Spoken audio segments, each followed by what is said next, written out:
Hi and welcome to the second day of Oculus Connect 6, the second day and the second keynote, this time with John Carmack. And all of this goodness is coming up.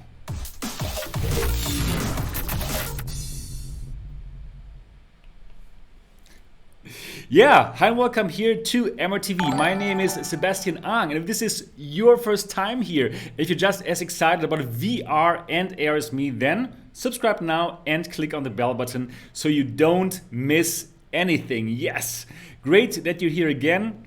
Yesterday's keynote of the first day was really amazing. We learned about all these exciting things, and I believe for most people, the most exciting thing that we learned about was the Oculus Link.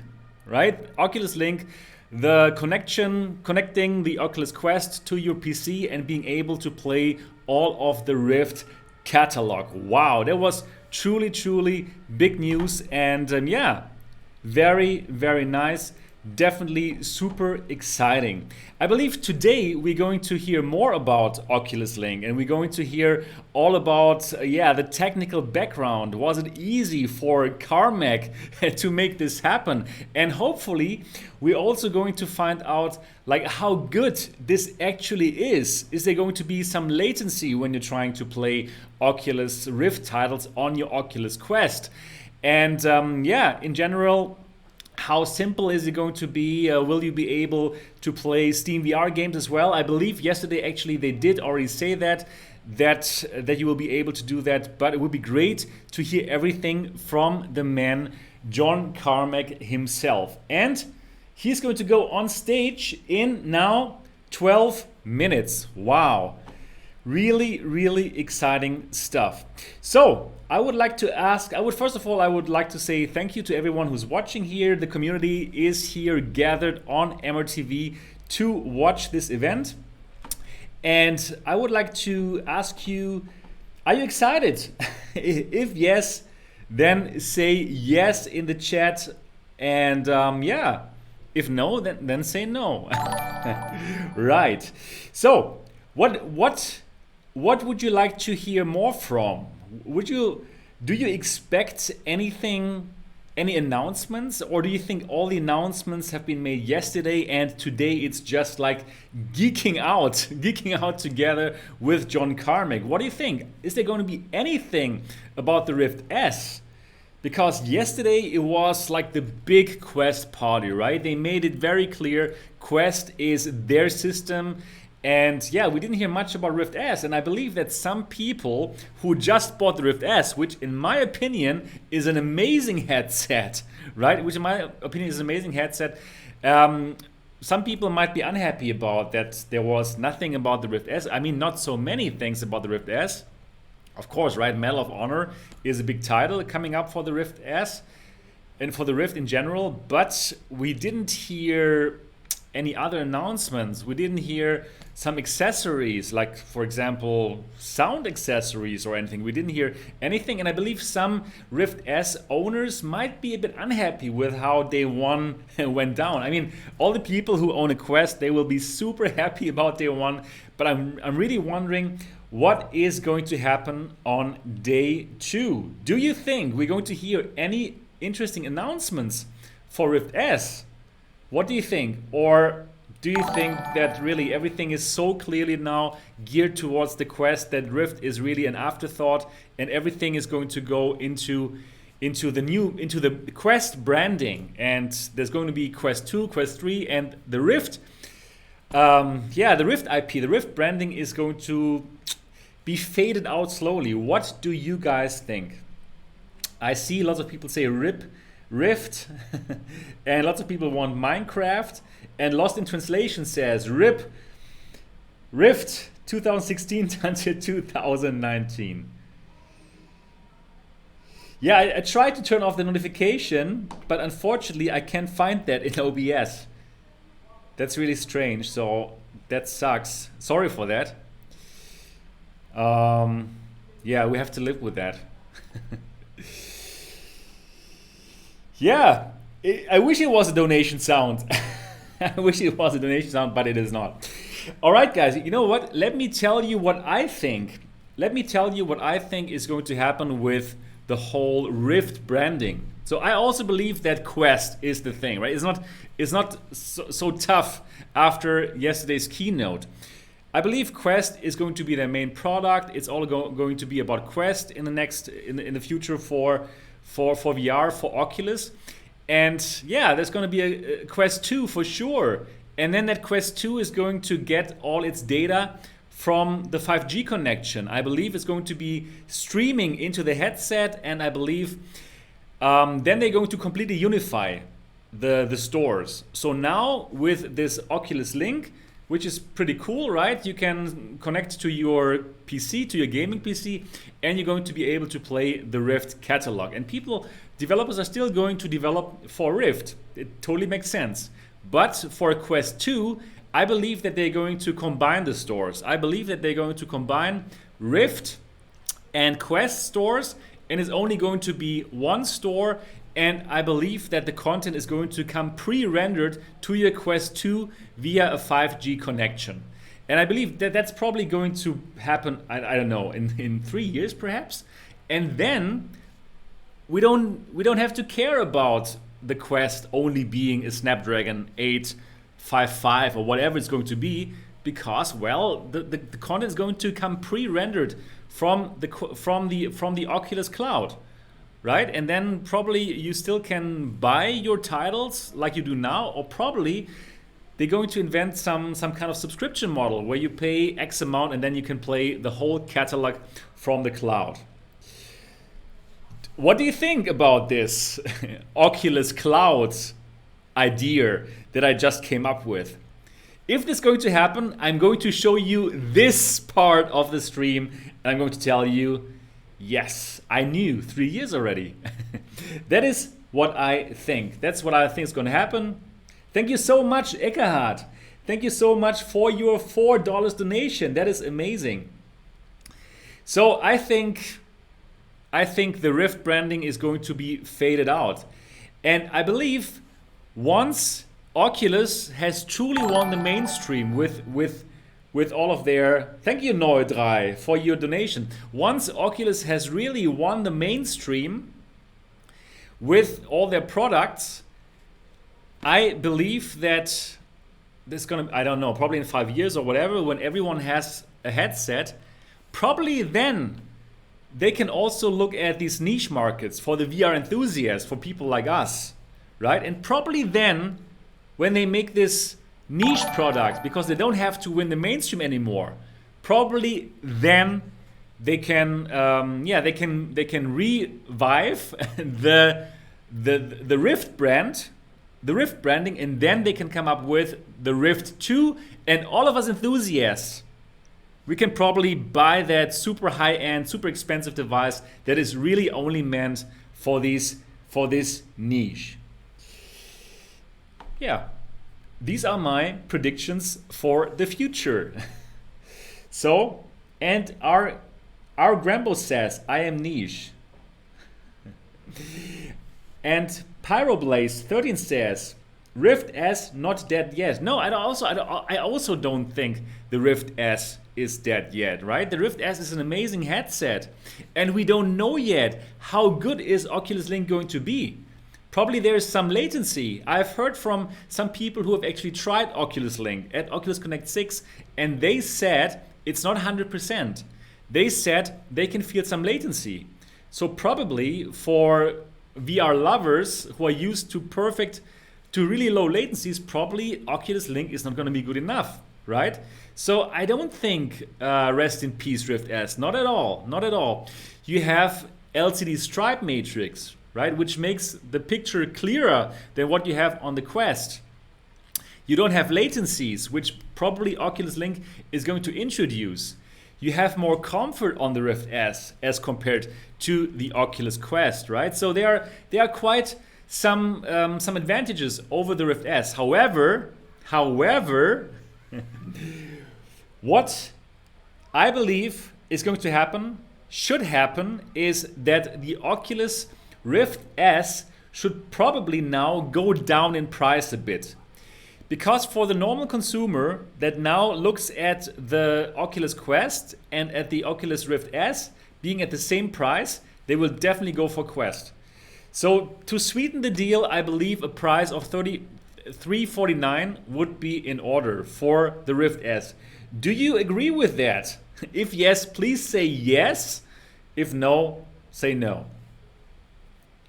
My face is shifting in color. Wow, I'm a shapeshifter. No, I'm a color shifter. So, yes.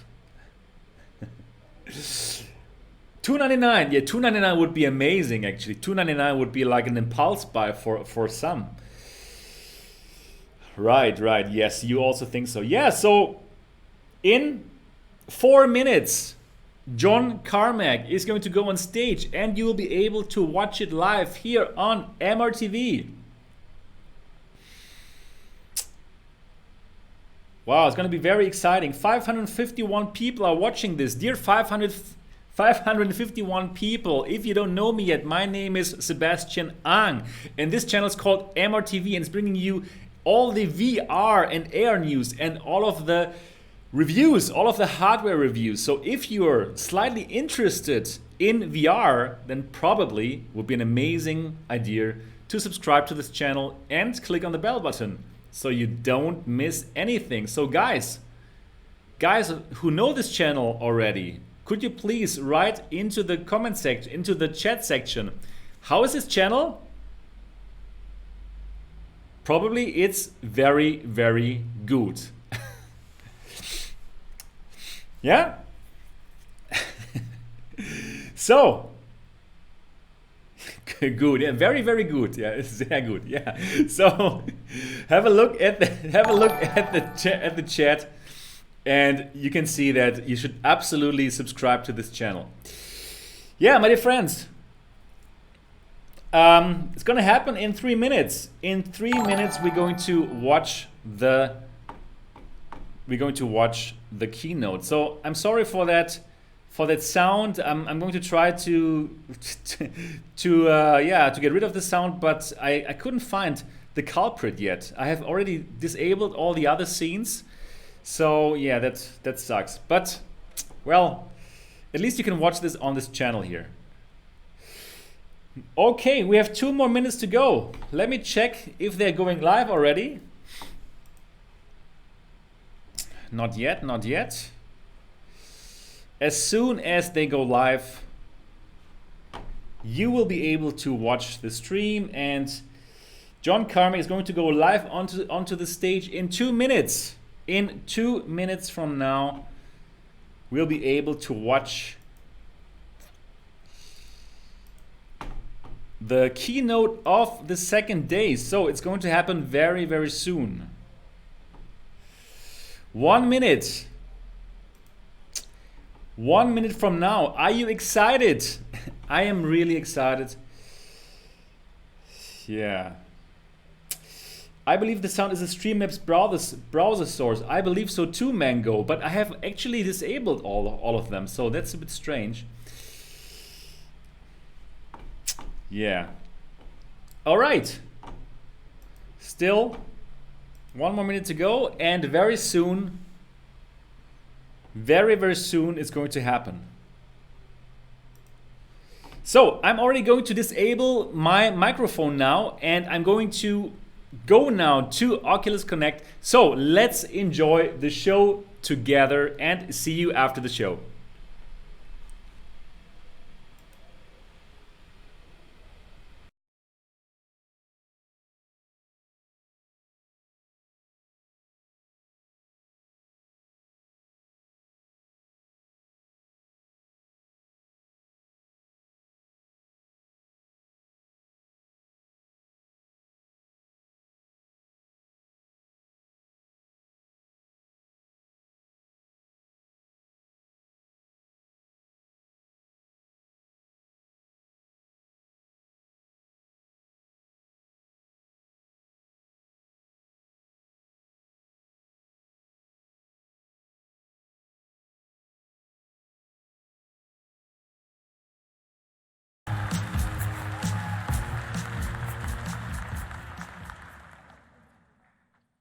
All right, so I'll get back to my normal critical mode soon enough, but I'd like to take a moment to celebrate where we actually are now.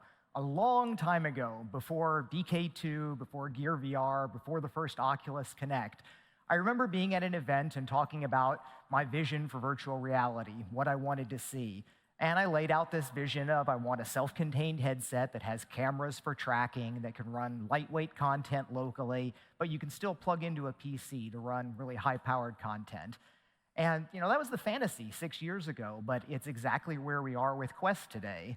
And for the people that have been along for so much of this journey, it's easy to forget that most of the world has still never even seen VR, and we have such magical things to show them now.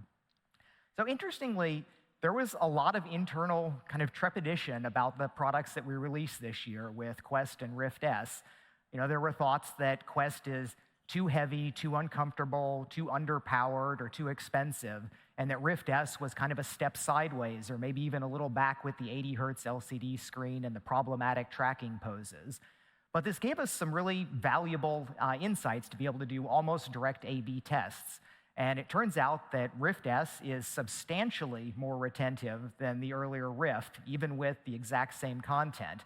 And this was like the experiment that we did with Gear VR to Go. It wasn't nearly as dramatic as Go's more than 2x increase in retention, but it was still a very meaningful point that the friction to get into and play the experiences is such a dominant force for virtual reality, where the fact that people that are used to it, that set up their cameras and deal with all the little issues and USB problems, maybe it's not a big deal for a lot of people, but statistically, it sure seems that inside-out tracking was really the right thing to do for us.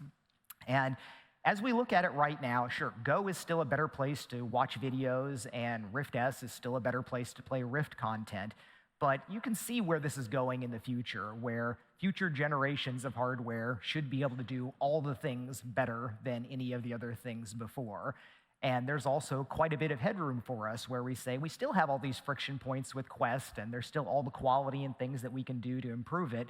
So we can expect future headsets to kind of continue to take those ratcheting steps up as a more and more retentive platform.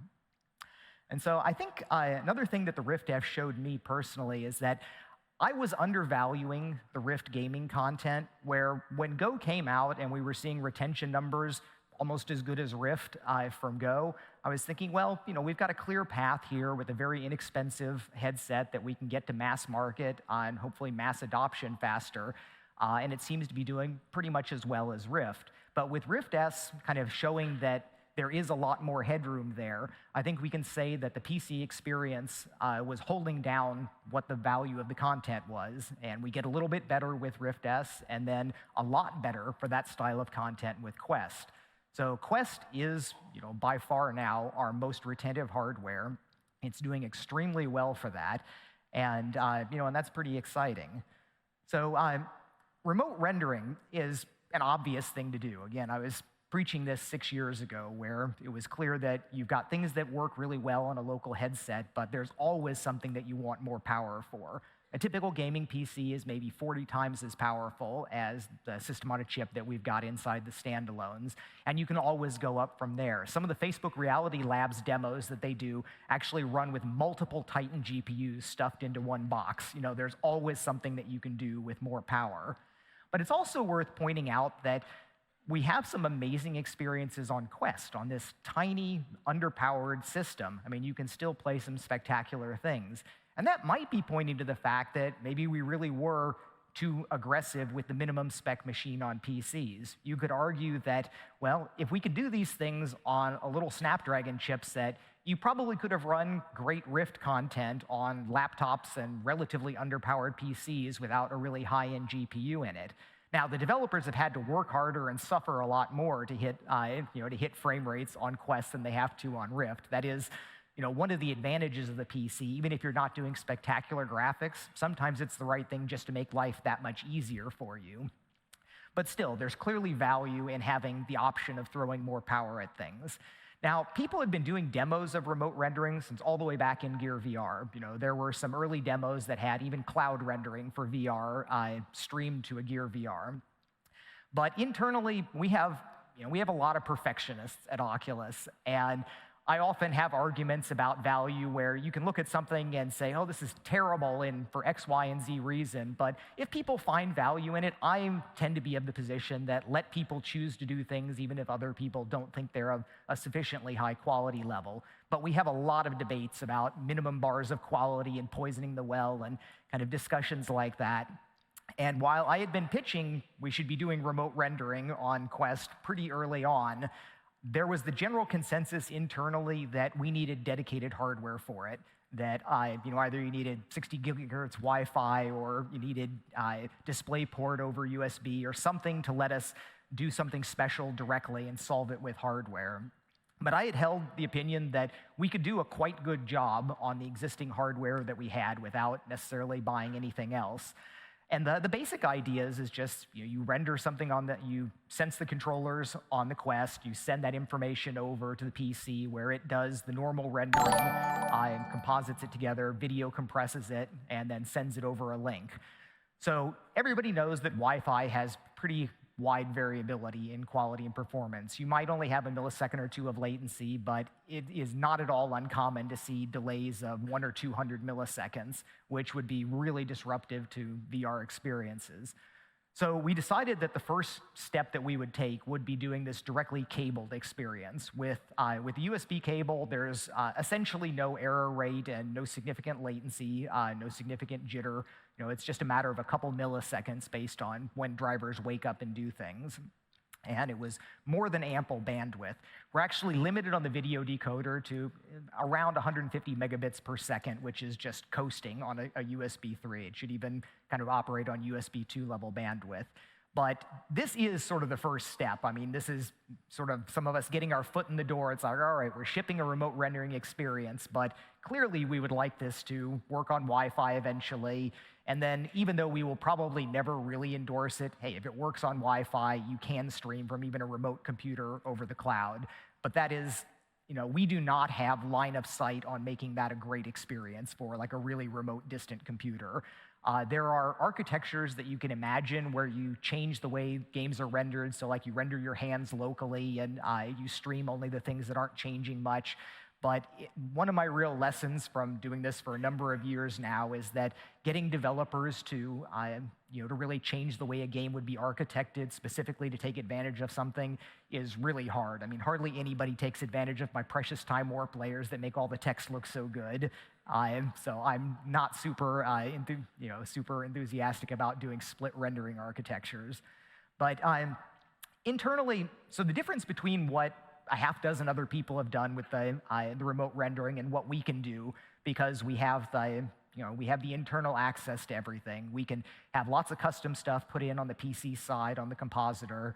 On the mobile side, we've been able to peel away at least one layer of the video, kind of the overhead of working with the video codecs, where the way it all stacks up, normally on Android, if you're writing a normal application, you write to kind of the media codecs, which then talks over to Stagefright, which talks to OpenMXIL, which talks to the kernel, which eventually talks to the Qualcomm hardware, their little Venus video processor. So we made some changes. We peeled away the top level, the top couple things there. So our remote rendering talks directly to the OpenMax driver, which helps a little bit and gives us some more control. But there's actually a lot more on the table there, where if we can get Qualcomm to open up or cooperate a little bit more at the lowest level, I really want to get down and write custom microcode on the Venus processor, because if we can do that, then we can do some alternate architectures where instead of sending full frames buffered up over and dealing with them kind of like we do with the reprojection normally, we could treat it essentially like a remote monitor. We could be compressing things one scan line at a time over the huge bandwidth over USB so that it's coming in just 16 scan lines ahead of where it's going to be drawn on the Quest.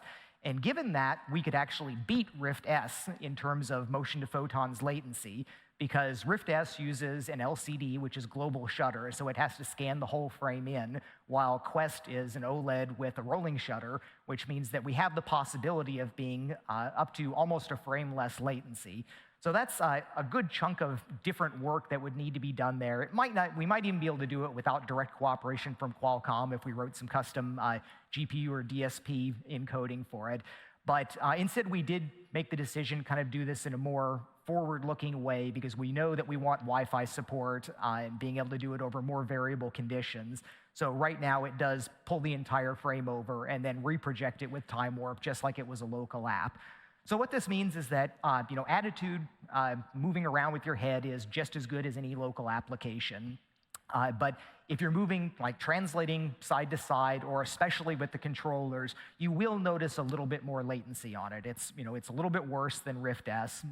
And it also means that the quality is a little bit lower for two reasons, both because it is compressed, so it's sending it across, it's compressing it down to 150-ish megabits per second to send over the wire.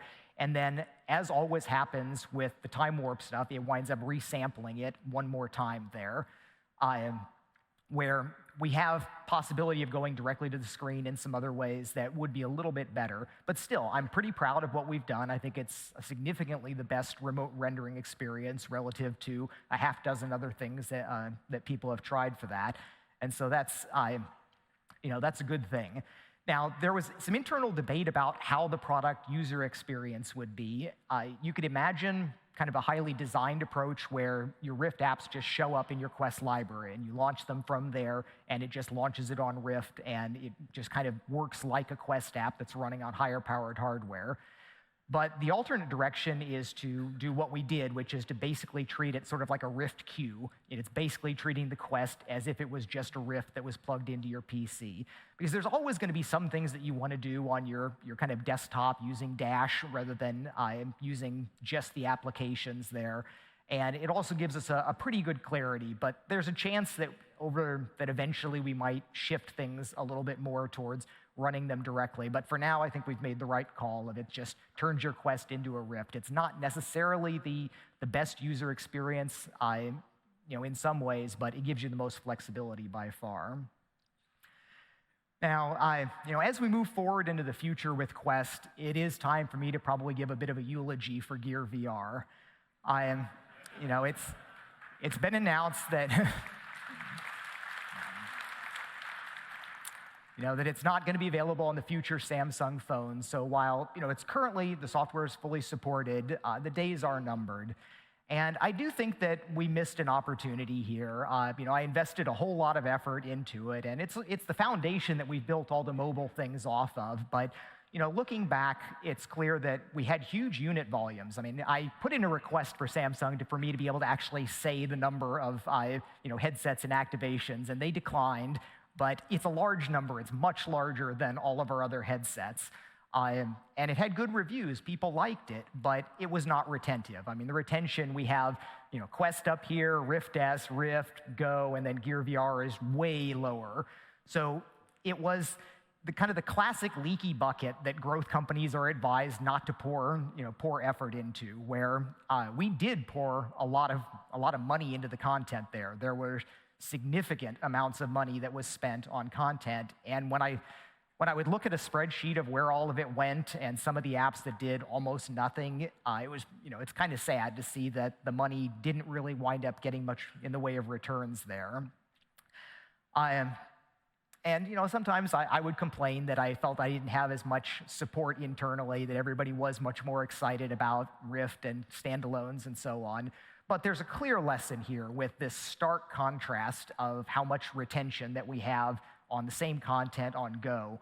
And this really speaks again to the importance of friction in getting into the experience, where we had other theories like early on, the overheats were a problem, but in retrospect, the people that were overheating their phones into VR were playing VR and were having a good time, and that wasn't really driving them away.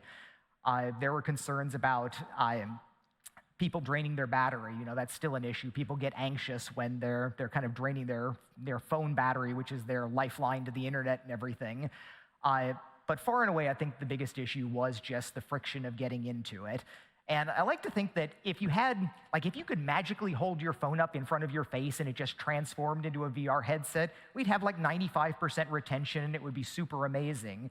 But if you have to pop your phone out of its phone case and dock it into a Gear VR and put it on, you will use it twice. And we have lots of signal of people essentially doing that.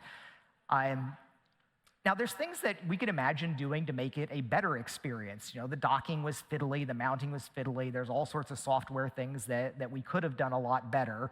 And in fact, I think Daydream's holder was a little bit better than the Gear VR holder because it just let the phone fit in. It didn't have any active electronics on there. They sacrificed not having a touchpad or not having an integrated IMU for being a little bit more drop-in and kind of stretchy strap the thing around there. We could have conceivably made a phone holder that, if we knew the specific size of the phone, we could protrude the eye cups a little bit so it would still work with a case. It'd be heavier there and worse ergonomic experience, but we could have at least made it work to kill out that, that awful friction.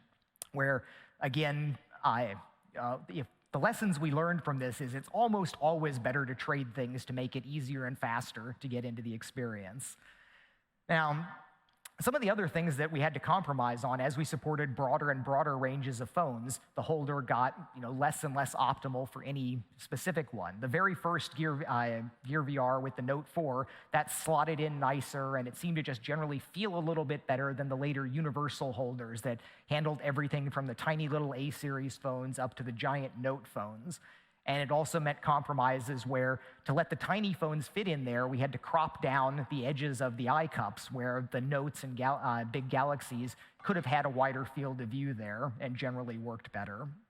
So, maybe the phone holder friction really was just insurmountable, but there were a few other directions that we might have tried. One path was that really early on, we had solid data showing that people playing games with joypads were having a better time, much more retentive, much more time spent, and all of that. We knew that the little touchpad was just not a great gaming interface, although it's interesting now on the later systems. Sometimes if you just want to watch Netflix, you kind of regret not having the little touchpad there and having to fumble for a controller at some point. But clearly it wasn't good for long-form entertainment experiences. So we talked a lot about just make a gamepad the default controller there, because not only would that let you do good VR games, it would give us the possibility of leaning into traditional Android gaming in various ways. If you just said this was Android on a big screen for a lot of things, and you could play Fortnite in your giant VR room, that would have some significant value. Now, we actually got fairly far along with this to the point of having some prototypes built, and they were neat. Like, another company had done this, but they slot in kind of in the front where the phone goes, so it's kind of a combination lens protector as well as the actual joypad holder.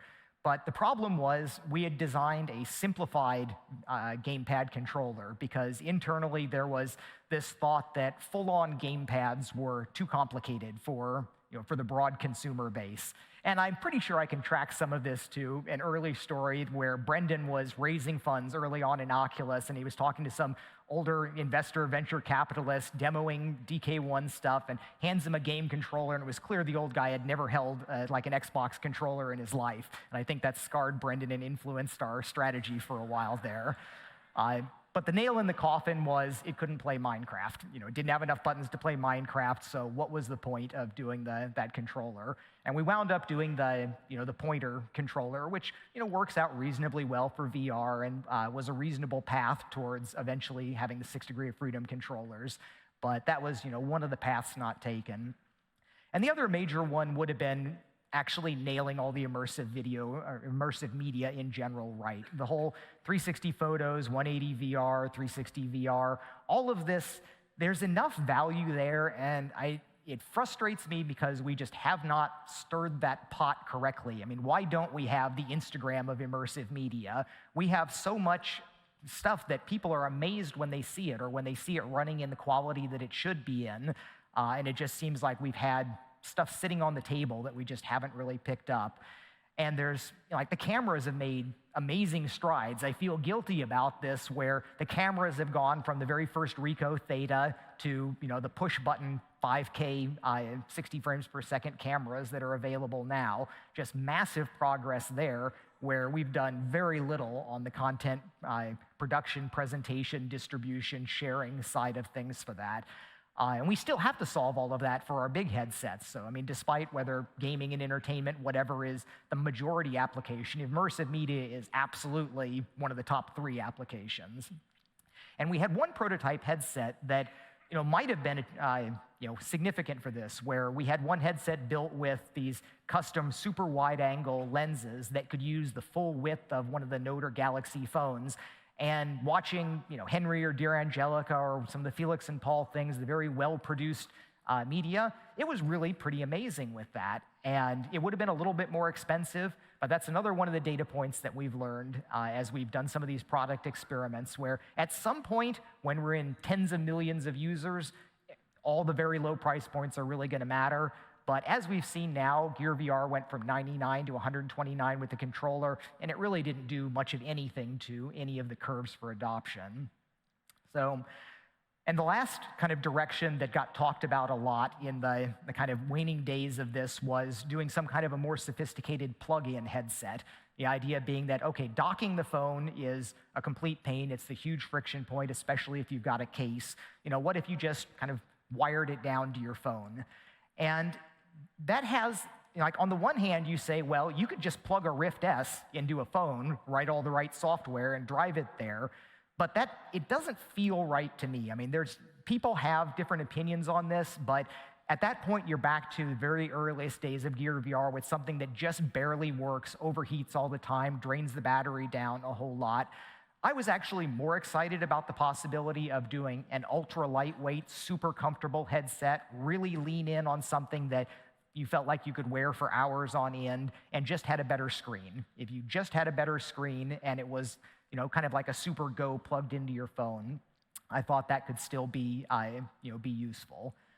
So, as it is, the Runtime, VR Shell, all of our first-party apps, all of these have carried through to Go and Quest and are the foundation that we're building a lot of things on.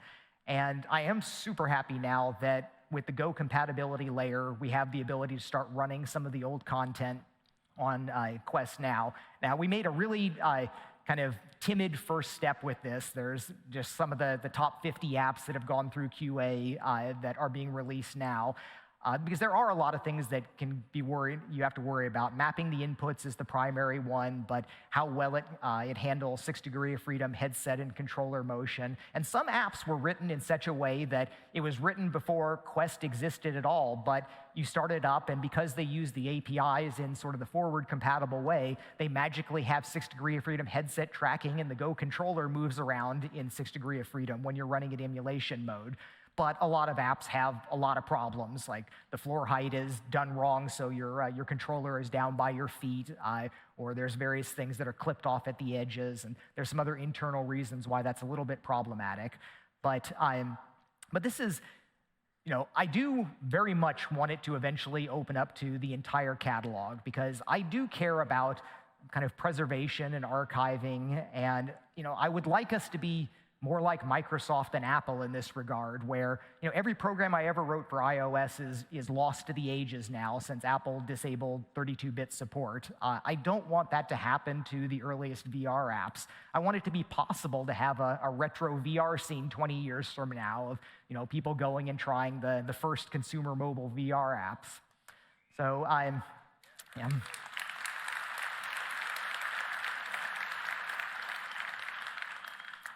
So I do get a bit sad kind of thinking about the twilight of a product line, but then I go play some Beat Saber and I feel better about VR today.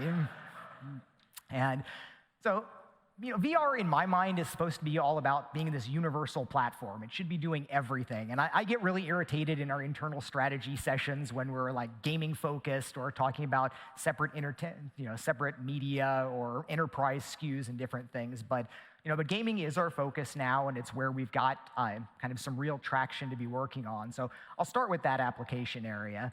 And one of the things that's really become clear playing a whole lot on Quest now is that the notion of immersion in VR is somewhat at odds with a lot of the really kind of frantic, intense things that you wind up doing, where the 6-off tracked controllers give you sort of a physicality and intensity that no other video game gives you, but you're really not that super immersed. It's more of a lizard brain immersion level. I mean, when you're going through just totally in the moment, focused on everything, and you just done something amazing that your brain hasn't even caught up with it. It's like you feel like you're channeling John Wick, dodging around things.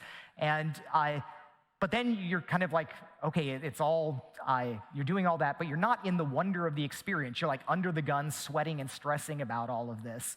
While the other side of things is when I was playing the first Vader Immortal, and I kind of walked out onto that ledge, overlooking the lava fields of Mustafar, and I just literally sat down cross-legged on my floor and soaked in the experience for a while. This is a really amazing thing. This is sort of the magic that people imagined on VR. When people were thinking about VR in the 90s, that's more what they were thinking about, not so much Beat Saber or Super Hot, whatever. But there's clearly value in both of these, and I think developers should think about how to kind of bridge between them in some ways, where it's actually kind of nice in Super Hot. You get done, you finally clear some world, and all the stress drains away a little bit. You're back in the little computer room, and you're just kind of peering around, looking at things, and figuring out the pacing for that, where you have this challenge in all game designs, but I think it's a little bit more so in VR when you can really have people tuned up kind of to a higher level than you really do anywhere else. Now, another thing that was a little bit of a surprise for us is Quest started off saying internally it was all going to be about room scale. Like there was a period when we were saying every funded experience was a room scale experience because that was going to be the differentiating thing that made Quest different than anything else that people would have. But it quickly dawned on us as we were going through all of this that, one, not only did most people in the world, most potential customers, really not have a room to be able to devote to VR. And if you say it's like, well, you're going to move things for VR, that puts popping your phone out of the phone holder to shame in terms of how much friction you're going to add to the experience. So we really did, we had to kind of back off from that and find out that most of the best experiences really are things that require only modest movement. And I was happy to hear like Super Hot devs did a blog going about some kind of the same journey of building out big things, then finding out it really worked out better, kind of keeping it a little closer and tighter together. Now, walking around in the big spaces is absolutely amazing. It is some of the richest stuff that you can do in VR. And like when I was playing Red Matter, which has all this great, glorious stuff to look at, we have a big room for demoing at Oculus in Dallas, and I traced out the whole wide Guardian there, and I wanted to just walk around in here, but even with a larger area than any normal person would have available, it was really limited where I'd walk a little bit and I'd still have to turn and recenter and going back. And if I was in a stadium-sized area, it would have just been absolutely amazing. But I think that is the lesson that walking around, unless you've just got something that's happening just within a few feet, it turns out not to be a great game design part, and it may push a lot of people away. And in general, on graphics design, the advice I've been giving forever on mobile stuff about don't try to push too hard on the graphics. Again, Red Matter is sort of an exception that proves the rule a bit, where they pushed really hard on the graphics, and similarly with like Daedalus on Gear VR before, or on Go before. But in general, I see for every Red Matter doing great jobs with all the shaders and keeping the frame rate up, I see 100 applications that are missing frame rate when they shouldn't be and would be better off by sticking with something a little bit more stylized and simpler approach. And also, I do wish people would turn down the use of fixed foveated rendering. Far too many games just have that cranked up to the maximum. It's like more is going to be better, and then you wind up with the really ugly bits of anything resembling text that slides into a foveated region. It just then looks really, really bad. Do remember you can change that zero cost every frame, so you can go ahead when you pull up your UI, turn it off completely so it looks good. The other things, again, speaking to the huge success of Beat Saber, music and audio is one of the very best things you can do in VR, because we have to make these struggles about graphics, the trade-offs, your quality versus your frame rate, but you could just do music perfectly, and you should. This is one of the very best things you can do. Similarly, voice acting is very inexpensive quality to put onto your game. I mean, yes, you have to worry about localization, but in many cases, even foreign voice acting with subtitles is going to add a level of polish to the experience that that just miming things around really doesn't. And similarly with positional audio, a couple things that I think people are still underusing is Animation is literally free from a performance standpoint, and seeing things happening very close in front of you, especially with 6DoF tracking, that sense of a private performance of something happening right in front of you is extremely high value for things. Adding character to the things that are in your world, actually demonstrating and performing things and letting it happen as you move around. This is underutilized in VR today. And similarly, haptics is fairly new for a lot of the developers.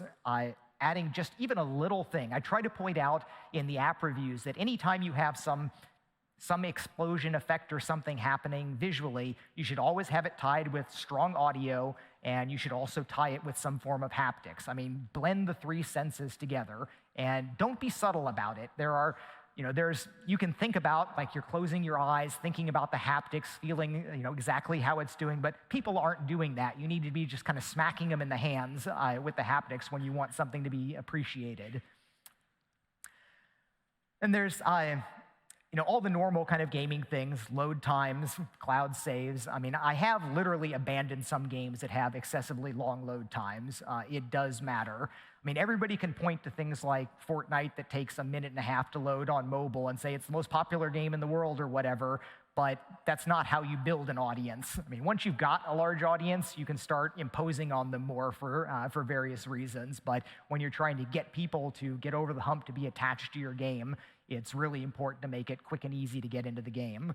Similarly with things that are long intro roles, one of the games that I was reviewing in the app reviews looked really good, but it had all of these kind of slow roll up to things. I'm like, I'm skipping, and they're like, no, don't skip. We have neat stuff to show here. It's like if it's not happening, really immediately, faster than you think it needs to. Similarly with a lot of the immersive videos, like I love the Felix and Paul Cirque du Soleil videos, but they take like a minute to get into the actual good stuff going on because they want to have their credit rolls and kind of cool logo treatments and everything. But no, you just want to drop users into the fun stuff immediately. Seconds matter on all that. And I do think that there's revenue left on the table for a lot of developers thinking about you should figure out ways to have more things to sell people. I mean, in VR, you're hopefully making a powerful impression on people. If you've done something good, have something else that they can buy to support you. If they had a great time, they're probably happy to. If Beat Saber had 10 music packs on Quest, I would own all of them. And you get this to the extreme case of mobile games. Free-to-play games are known for being supported by the whales. Like I'm a whale on Comixology. I have like 9,000 comic books that I've bought there. You want to be able to get something like that going in VR, where whether you split it up and you've got 5 add-ons, different things you can do there, and try to have them ready like initially, like when people first play the game. If you have it coming soon, you'll already have lost some of the people by the time you release them. Now, the question of curation for our game development is a hot topic internally again, where the argument for it is that you want people to be able to go to the store and understand that everything in here is going to be quality, that nobody's going to buy something that they regret buying or have to file a refund that leaves a bad taste in their mouth.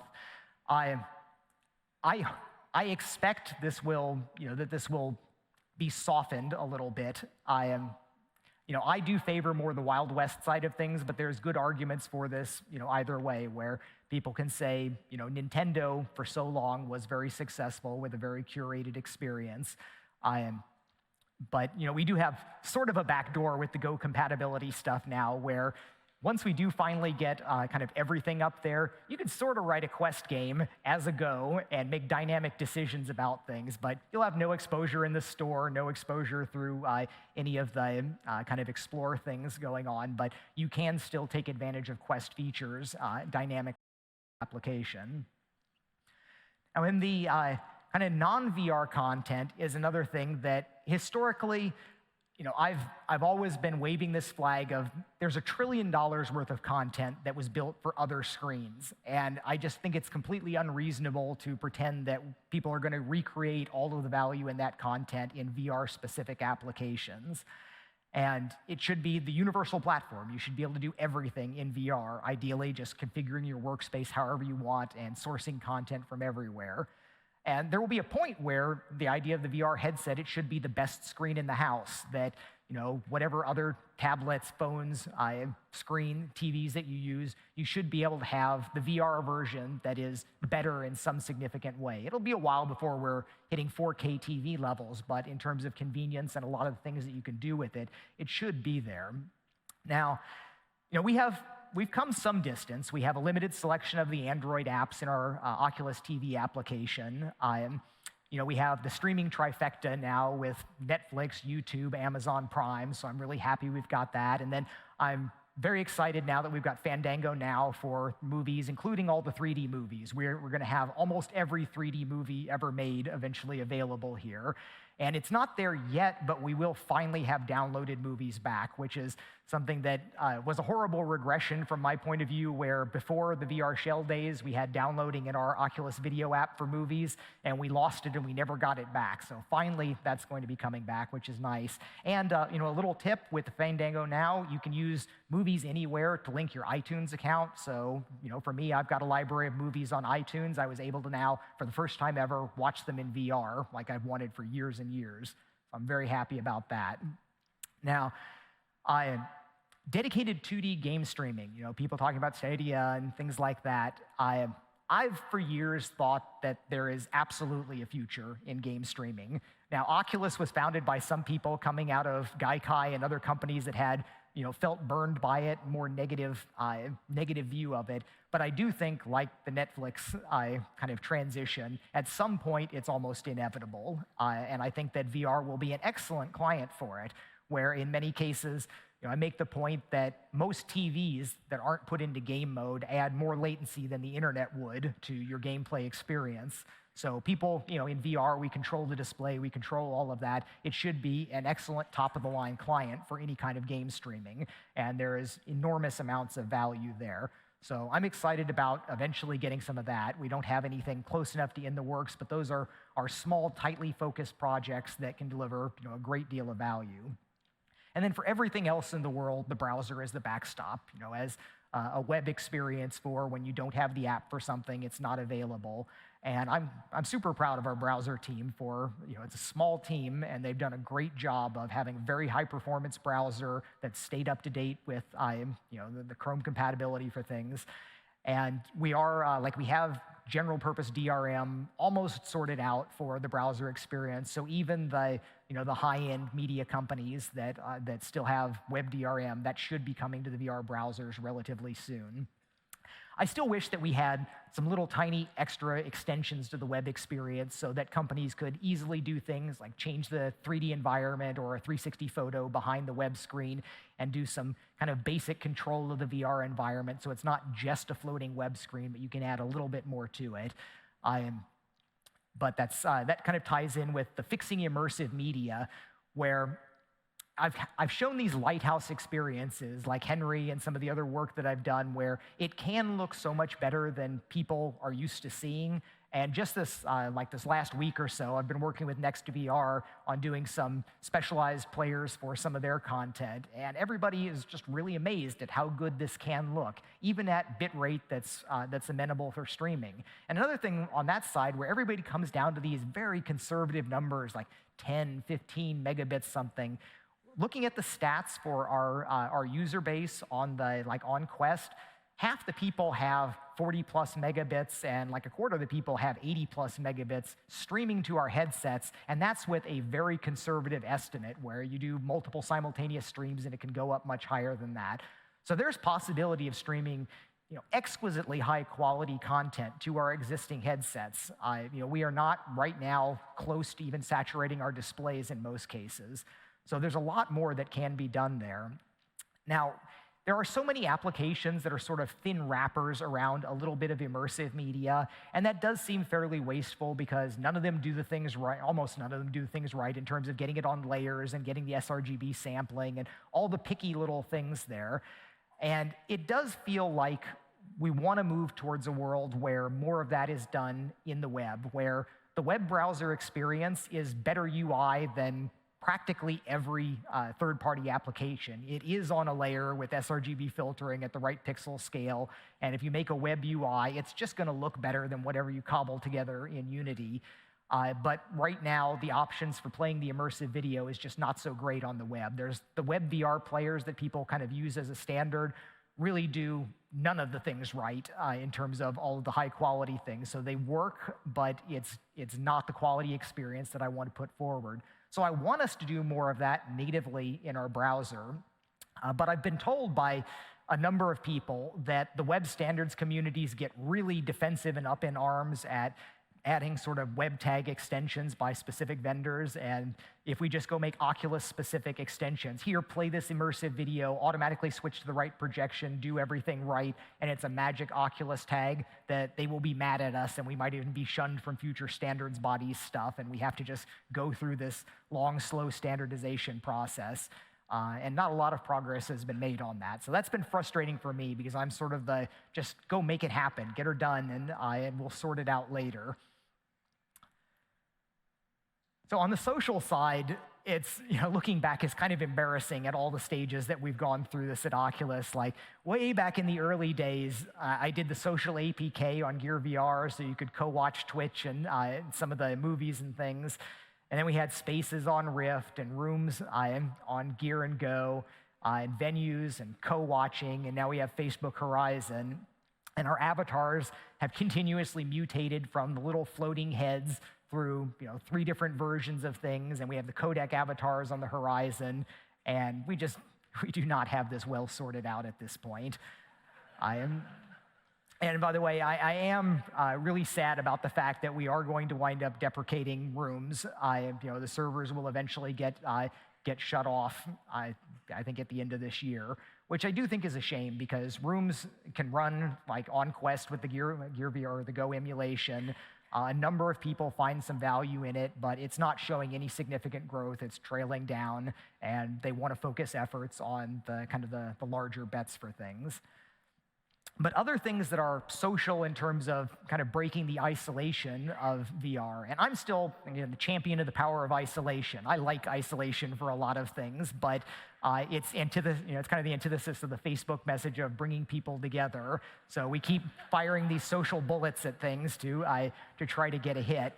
But some of the kind of outside VR things, the asynchronous social aspect, and it's worth noting that the very first time I met Mark Zuckerberg, we were talking about kind of synchronous gaming and play, and he was very much touting the power of asynchronous social things, which is what Facebook is.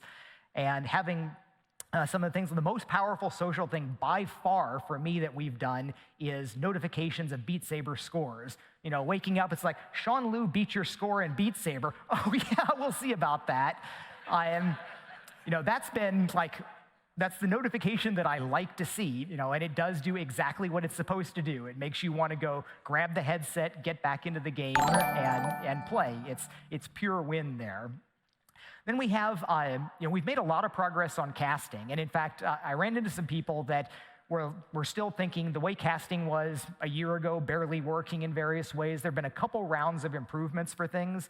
We have, we've improved the quality in a few different ways, but we still have a lot more that we can do here. Like during my app reviews, we randomly lose casting a couple times during that. It has some kinds of reliability problems. There's still more latency and more quality loss than we'd like to have. There's other options like Miracast that we're looking at, the possibility of streaming to arbitrary web browser. Somebody mentioned they'd love to be able to cast over a plugged-in USB cable when they're in sort of convention Wi-Fi death zones for things. And those are all good, good ideas. And we've got this, we need to combine, kind of converge all the different things that we do with video, where we have live streaming to Facebook, we have our different casting approaches, and we have recording to files. And you'd like to have just an advanced options page that lets you change frame rate, resolution, bit rate, all those different things in a uniform way around all of it, because there's a bunch of value to have there. And then back to sort of the Gear VR days of, I loved one reviewer that said the most fun thing to do with VR is to show other people VR. And we still are not at the perfect spot with that, where in many ways Gear VR was sort of the best thing. It was before we had a recenter dialogue for it on Go or Guardian on Quest. And we need to work out how to get back to that so that you can just hand the headset to someone, they put it on, and nothing pops up, nothing gets in the way of their experience, and they're just dropped in exactly where you want them to be. We have some other neat effects now, like the ability to, from the companion app, launch applications for them. It's like, hey, look at this. And kind of going back to what I was saying about load times, imagine those sessions when you're working on your title. You've made something cool, you want people to show it, but say somebody's in a room showing all of their friends VR, they say, hey, I'm launching this awesome game. And then you have to sit there and make small talk while they're sitting there, for a minute sometimes to get the game loaded into where it's actually new and interesting. We have some neat new features with deep linking that can send people to specific places in the games. So we can do this from our Explorer feed or from various web links, which is another nice thing that kind of gets you into things faster. And related to that, about the value of people being able to show other people VR, I saw a tweet that said this that I thought was really kind of pithy and true, where they said, AR looks better in videos than in real life, but VR looks better in real life than in videos. And I think that all of us that have actually used headsets of different kinds like that, there's some real truth to that, where the magical world that that Michael Abrash always talks about, our future of the AR headsets and the holographic workers and everything there, that's not what AR actually looks like today when you try on the headsets. And everybody's seen cool game trailers about gameplay on flat screens, and honestly, a lot of the VR games look less impressive than your modern console games. But you put someone in the headset experiencing that, and it's a really different thing.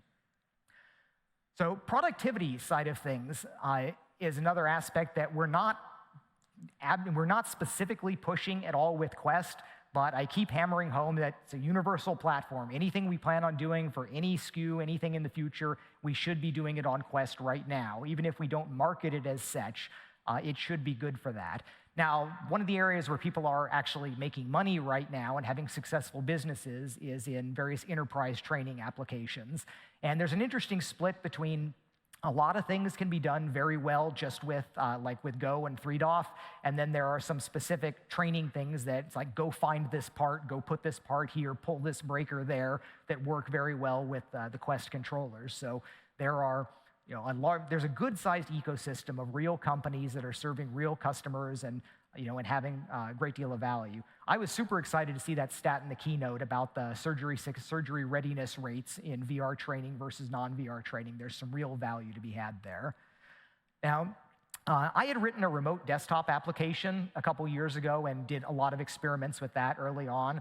I'm actually really happy with the commercial remote desktop app available on Go and Quest. When I say like 99 out of 100 apps don't do the right thing for quality presentation, that's one of the ones that does do the right things for it. That's up on a layer, using the super sampling. Every time I put in some neat new option like high quality distortion mesh, it was immediately used there.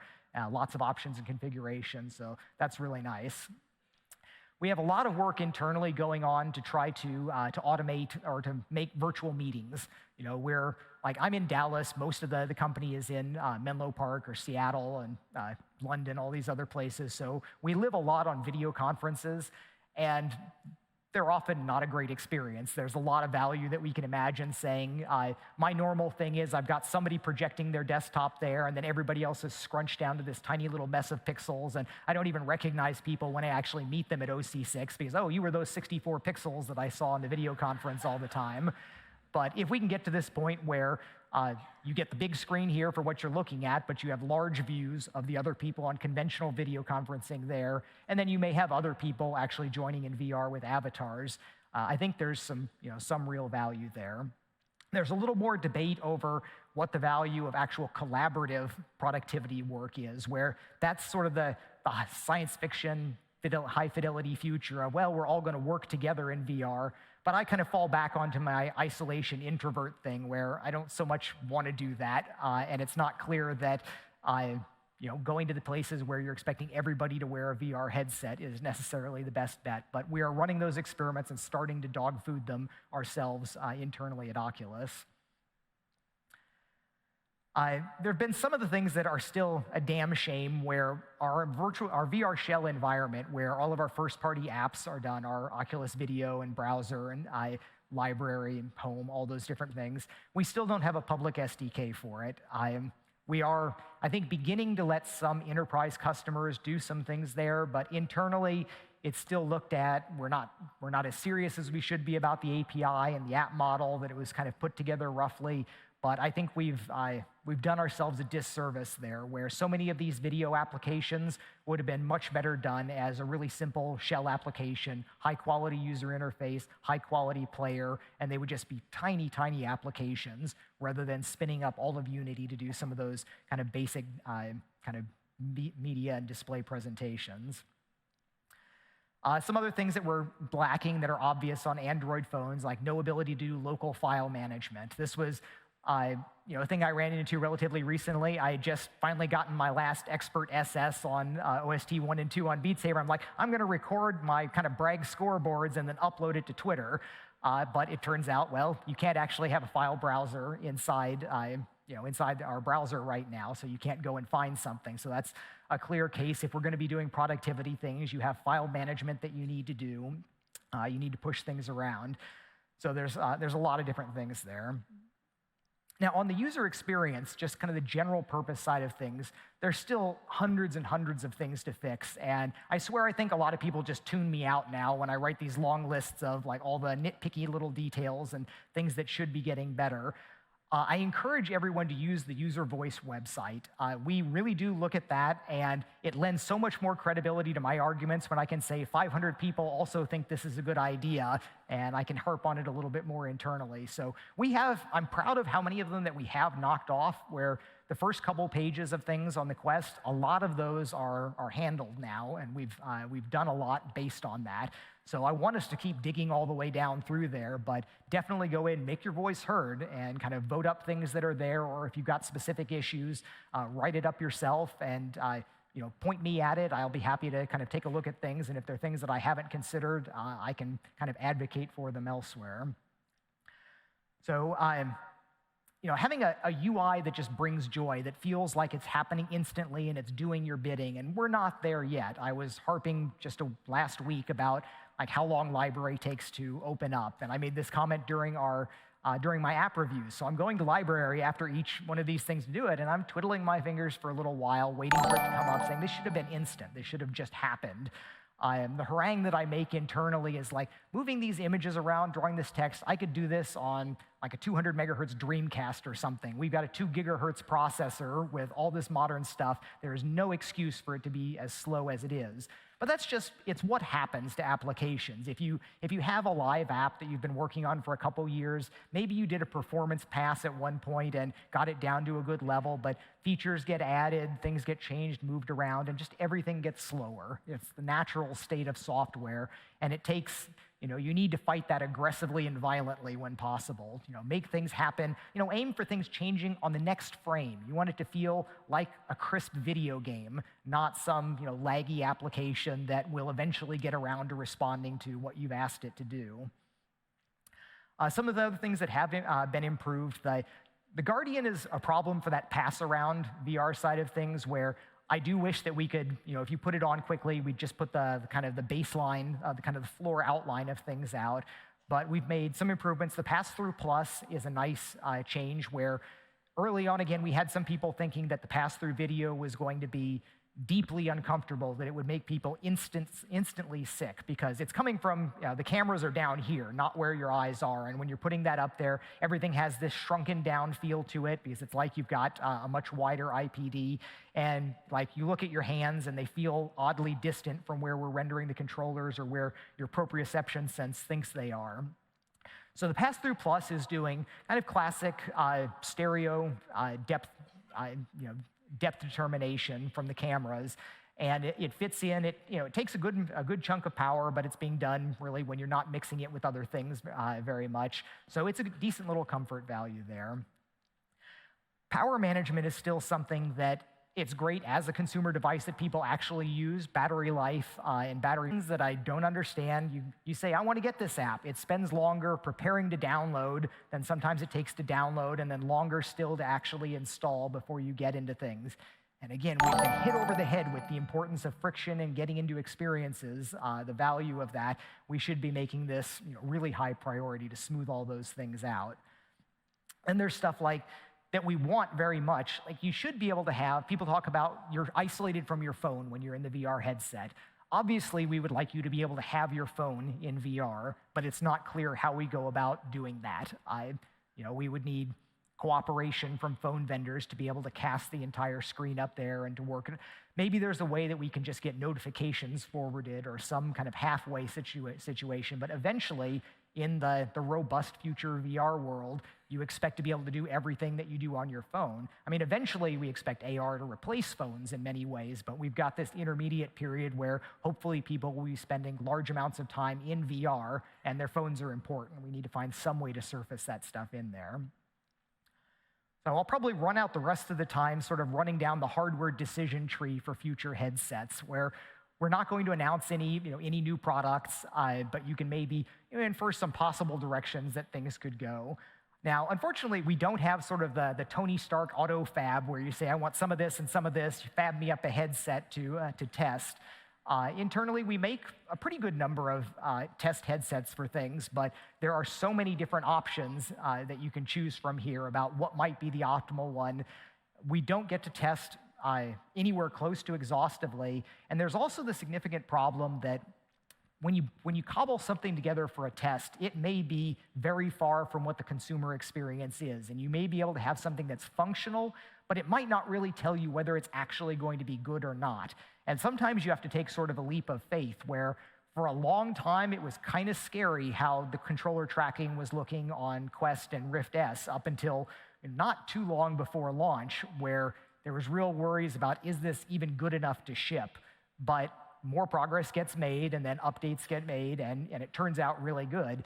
And in general, in a lot of these cases, I tell people that there are directions that we could be taking with sensor configurations that I think would be valuable, but a lot of times the tracking teams are a little hesitant because it's scary to kind of take on some of these challenges. But I have a lot of faith in our ability to get these things worked out once we just say, all right, this is what we've got, we're going to make it work, and we're going to just kind of keep grinding on it until it is good enough.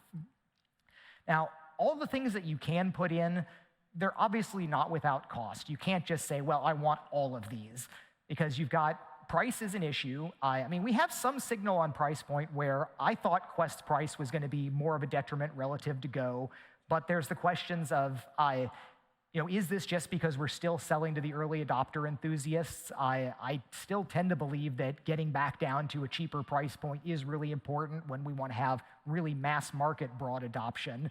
But we have a few of these signals that for the people that are currently buying our headsets, a little bit more cost might not be that big of a deal. Like we had Gear VR went up when we included the controller, didn't make a difference. More people buy the higher memory SKU of Go than they do the lower memory, and Quest is selling quite well. But there are also the problems of kind of the opportunity cost of when you put something in, where there's this thinking initially that, oh, hardware is hard, software goes quickly, and that's not always the case. When you get into this, when you're dealing with big systems like computer vision or how you deal with the device drivers in the operating system layer, it was an eye-opener for me a few years ago when we were working on early versions of the computer vision tracking. I was doing some experimental work on the PC, and I said, well, if somebody will put together something on mobile for me to work with, that would be great. And one of the EEs actually did cobble some Frankenstein thing together on a Gear VR case that gave me the cameras, and then it turned out that I didn't actually have time to go do the software to actually use it. So we have some of these cases where we have built some headsets that have not been fully exploited because we have not been able to get the software bandwidth to come around and actually take full advantage of the hardware. And then we're still eking out a lot more performance for things on the hardware that we have. I mean, there is actually a lot of, not exactly low-hanging fruit, but there's still fruit to be picked on all of our tracking things on Quest. And I expect it will continue to get better over the rest of its lifetime. So some of the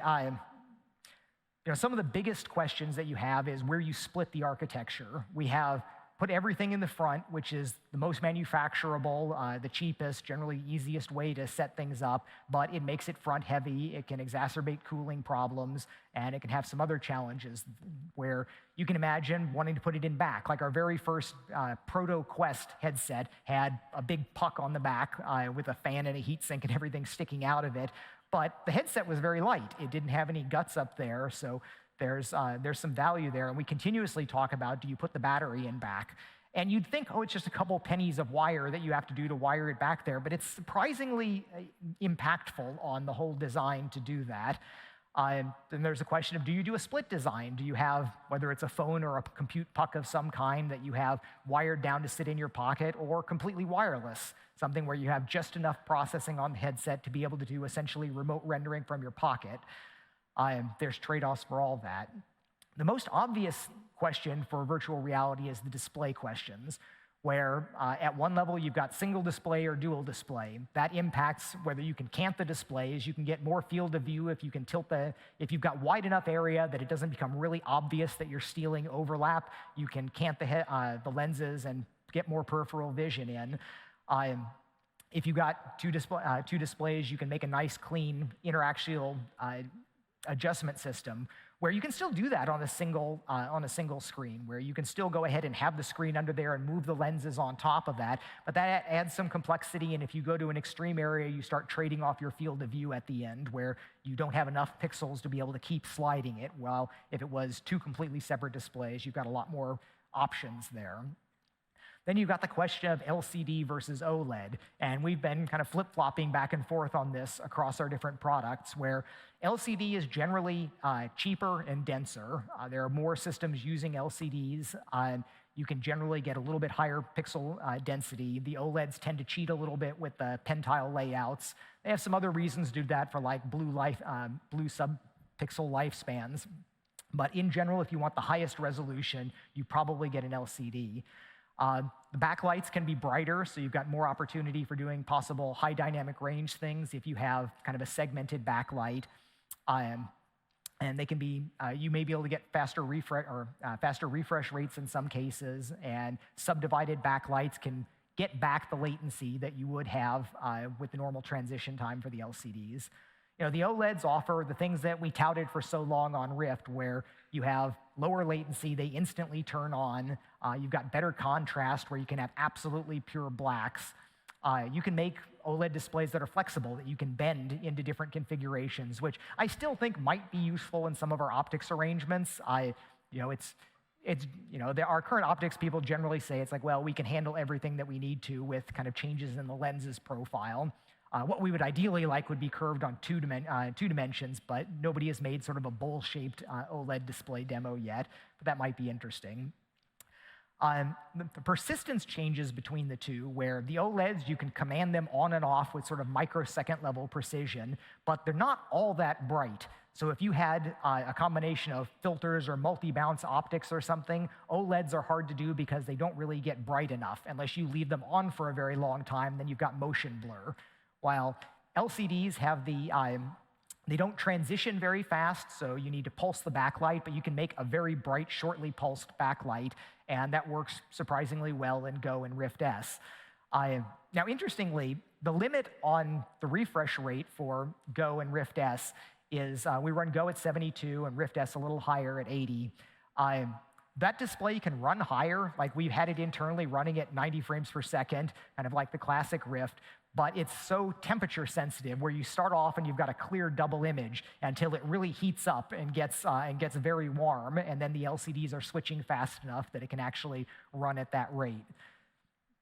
So I did look into the possibility of, can we change some of these? And in fact, on Quest, we've got the issue that the OLED displays that we've got there absolutely can run 90 frames per second, where we had a bake-off early on where we had the same content running at 90 and 72, and we decided to go with 72 because it was just going to be too hard for most content to make 90 frames per second.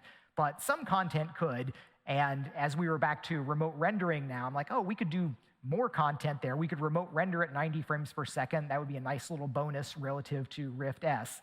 But the display people told me that our FCC certification would be voided if we changed the clock rate on the display. So that's too bad. I don't think we're going to try to recertify the device. But maybe future headsets, we will try to crank them up higher than we imagine that we might possibly use, because we would like to have the headroom to be able to maybe change that in the future. There's been some interesting work on kind of diffusers to be able to hide the pixel structure for displays, where if you can blend together, especially you've got the big screen door effect on some of the OLED displays where you've got larger areas of black between them, but even on the RGB stripe displays like Go and Rift S, it would be nicer if you had a perfect little blend of 3 pixels in an inscribed circle around it. That would be higher quality video. We've looked at a number of them and not pulled the trigger on actually using any of them, but I think there's probably still something there. But the big number that everybody looks at is resolution. We know that what matters is angular resolution in VR, not so much what the resolution of the display is, but how big the pixels are in your view. And right now, we basically have a system where if you've got a 1280 display and it's covering 90 degrees, your field of view, that's about what our optimal pixel density is. And that's really low. Nobody uses displays at that resolution really anymore. We need to kind of double the display to a 4K density to sort of get that as a 180 home theater screen, as a 1080, kind of a 1080p sort of display. And that's definitely coming. Those displays exist today. You can go buy them from various vendors. But we tested that, interestingly, all the way back on Go. We ran the Go as if it was driving a 4K display, and it works. You certainly can't render a game at that resolution, but if you're rendering immersive video or Netflix or something, flat content, that actually works fine there. So we are more than ready to drive those displays for a lot of media content immediately. And as we get to future SoCs, there's enough power to do immersive content even at that resolution. But you've got a wide scalability range where you can always render at a lower resolution and just let it get stretched up. And then on the refresh rate, going from 60 to 72 to 80 to 90, and 120 is still the magic number for perfect division of 24 frames per second film content and 30 and 60 frames per second video content. But it's really tough to imagine rendering a lot of content on mobile at 120, so you have to figure some kind of frame interpolation. And you can do great things with that for relatively static scenes. You can have it look perfect on the reprojection almost, even with a very coarse depth map from it. But as soon as you have animation, or most critically, your hand controllers moving around, they're going to get a doubled up stutter blur on them, which is pretty impactful. So I'm not super sold yet on broadly adopting frame rate interpolation for things. That's another thing. So we have internally a lot of these space warp sorts of things running on Quest, but it has a little bit less of an advantage than it does on PC, because on PC you have these crazy expensive fragment shaders, and replicating all of that over there with video hardware and reprojection makes some sense, while on Quest, for the most part, our fragment shaders are really simple, and the question of just doing that with something else versus just doing more samples is a little bit less clear-cut, but we'll probably still eventually have something from that. Other possible options are waveguide displays, what people use for the AR displays, where like somebody was showing me an AR display yesterday, and the problem with AR is that most of the time, again, it looks better in the videos than it does in real life. You can't see anything until you look down at the black floor to give it enough of a backdrop to be able to kind of make out the quality, but they are extremely high resolution. They don't have a lot of field of view, but you could imagine VR displays using kind of the largest possible waveguide display is just blacked out on the back and giving you an extremely high density display in a very lightweight system as well.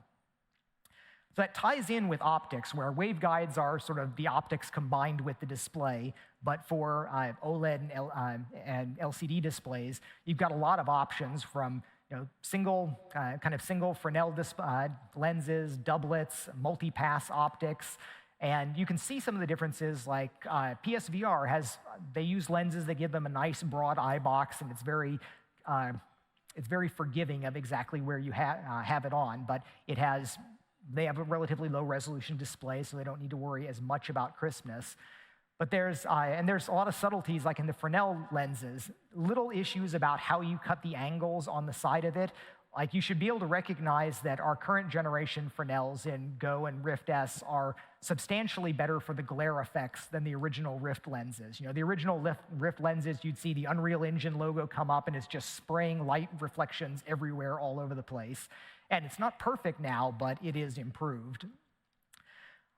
Field of view, mostly determined by the optics, is one of the things that some people don't appreciate the trade-offs that get made here, where if you make a very large field of view and you have a normalish projection across it, you need enormously higher resolution to keep the same angular acuity. Most of the lenses do a pretty good job of concentrating the detail in the middle, but then you wind up with compressed pixels at the edges, and you still have to render that to your eye buffer and make a trade-off. For immersive media, like I was mentioning for the Possible Gear VR thing, that works pretty well because you've got all the stuff already there, and it's pretty straightforward to just pick the pixels that you want. But if you're rendering it directly and you say that all of a sudden you need a 2K by 2K buffer to get decent pixel fidelity for a 120 wide FOV, then you've spent a whole lot of performance for a somewhat mediocre gain from it. Clarity across the field is something that we've made a lot of good strides relative to, again, the older Gear VR systems. Right in the middle, you could read some of the text, but just kind of pushing it off to the side, it would be more out of focus and hard to resolve the text, while our current lenses are pretty good for that. But there's still quite a bit that can be done there to make things that are crisp across the entire field of view. But then you often trade off about having a very precise eye box, needing to get your eyes in exactly the right place to make this, whatever other optics characteristics you're looking for.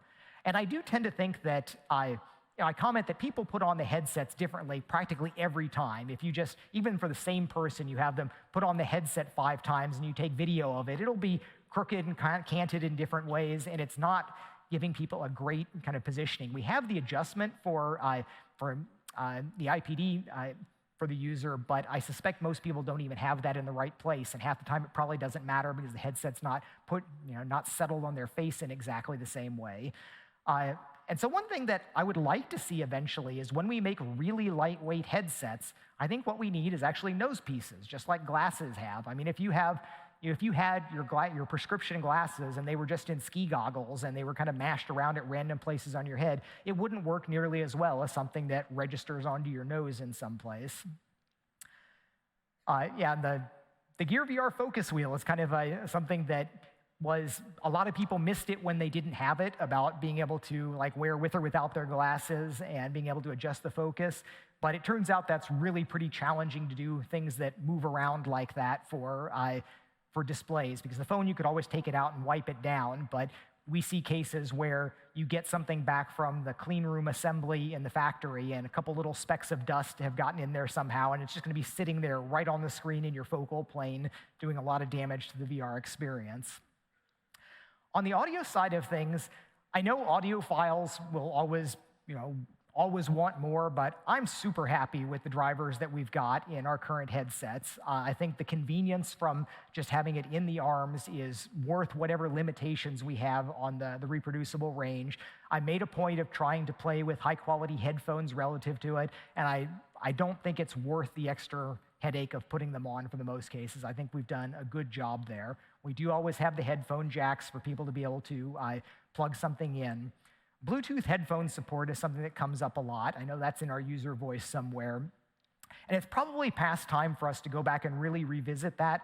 When we did previously, they all had more latency than we thought was acceptable for a VR experience. We're telling people to do all this spatialized audio, and if you wind up with enough of a gap there or missing the lip sync on something you're presenting. But it's been years now, and I kind of expect that things may be better now, and we should be able to find some way so that people can get some high-quality headphones and not have to worry about dangling the cord over and plugging it in different ways.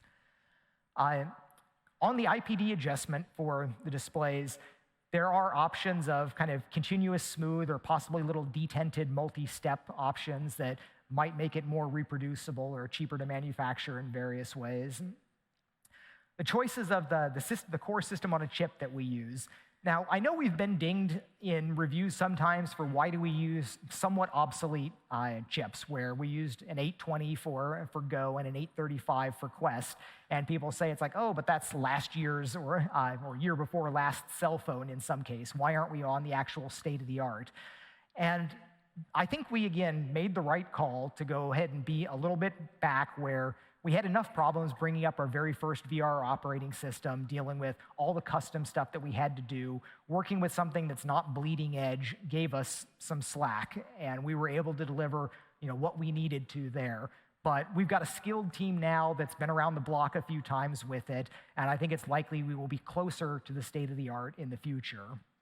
The trade-offs that you can make You've got all the vendors for it, where on Gear VR, we always had to support Qualcomm and Exynos because Samsung always dual-sourced so that they could never be really over a barrel if a supplier had a problem in a particular generation.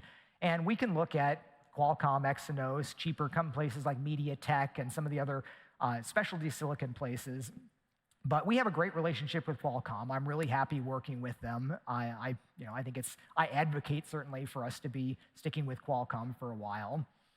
The question that ties into that, though, is how much custom silicon we want to do, where there's always things that you can say, well, computer vision things in particular and various neural network accelerations, we could specify silicon to say, this is exactly what we want. We can go ahead and make this like 10 times more power efficient than doing it even on the GPU or DSP in some cases. So there's massive gains to be had there. But the pipeline for that is so long, it's a matter of baking in, saying, we want this capability this many years in the future. And I've always been pretty hesitant about that because like our algorithms and things, we're changing these things even after we've shipped them. I don't think that we have a great vision of exactly what we need years down the road, where you're making a decision that's going to be affecting things for probably 5 years. It takes a couple years to get it out, and then you've got it in market for a couple years and supporting it for a while after that. There's possibilities that the vendors might sneak something small in for you just into the chips that they sell to everybody, and you've got the option of maybe having it disabled for everybody, but it's just a little bit of a few square millimeters of silicon that's your stuff inside their product. So there's different possibilities. But we do, we're extracting a lot of value out of the CPUs, GPUs, and the DSP. That's been the magic thing that's allowed us to deliver the hand tracking on Quest without it kind of catastrophically impacting performance everywhere.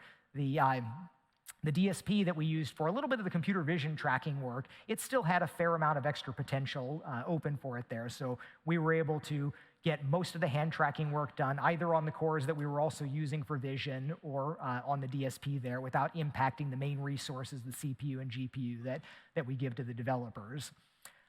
In the future, most of the modern current state-of-the-art SoCs are having these kind of tensor accelerators for making neural network stuff go faster, which we are going to be able to take pretty good advantage of because all the things that involve really complicated processing of the video that is not, the computer vision tracking is reasonably nice in that it's a geometric problem, but looking at hands or body tracking, those are very squishy problems that the neural nets are very well suited for, that are hard to solve in a kind of strictly analytical way.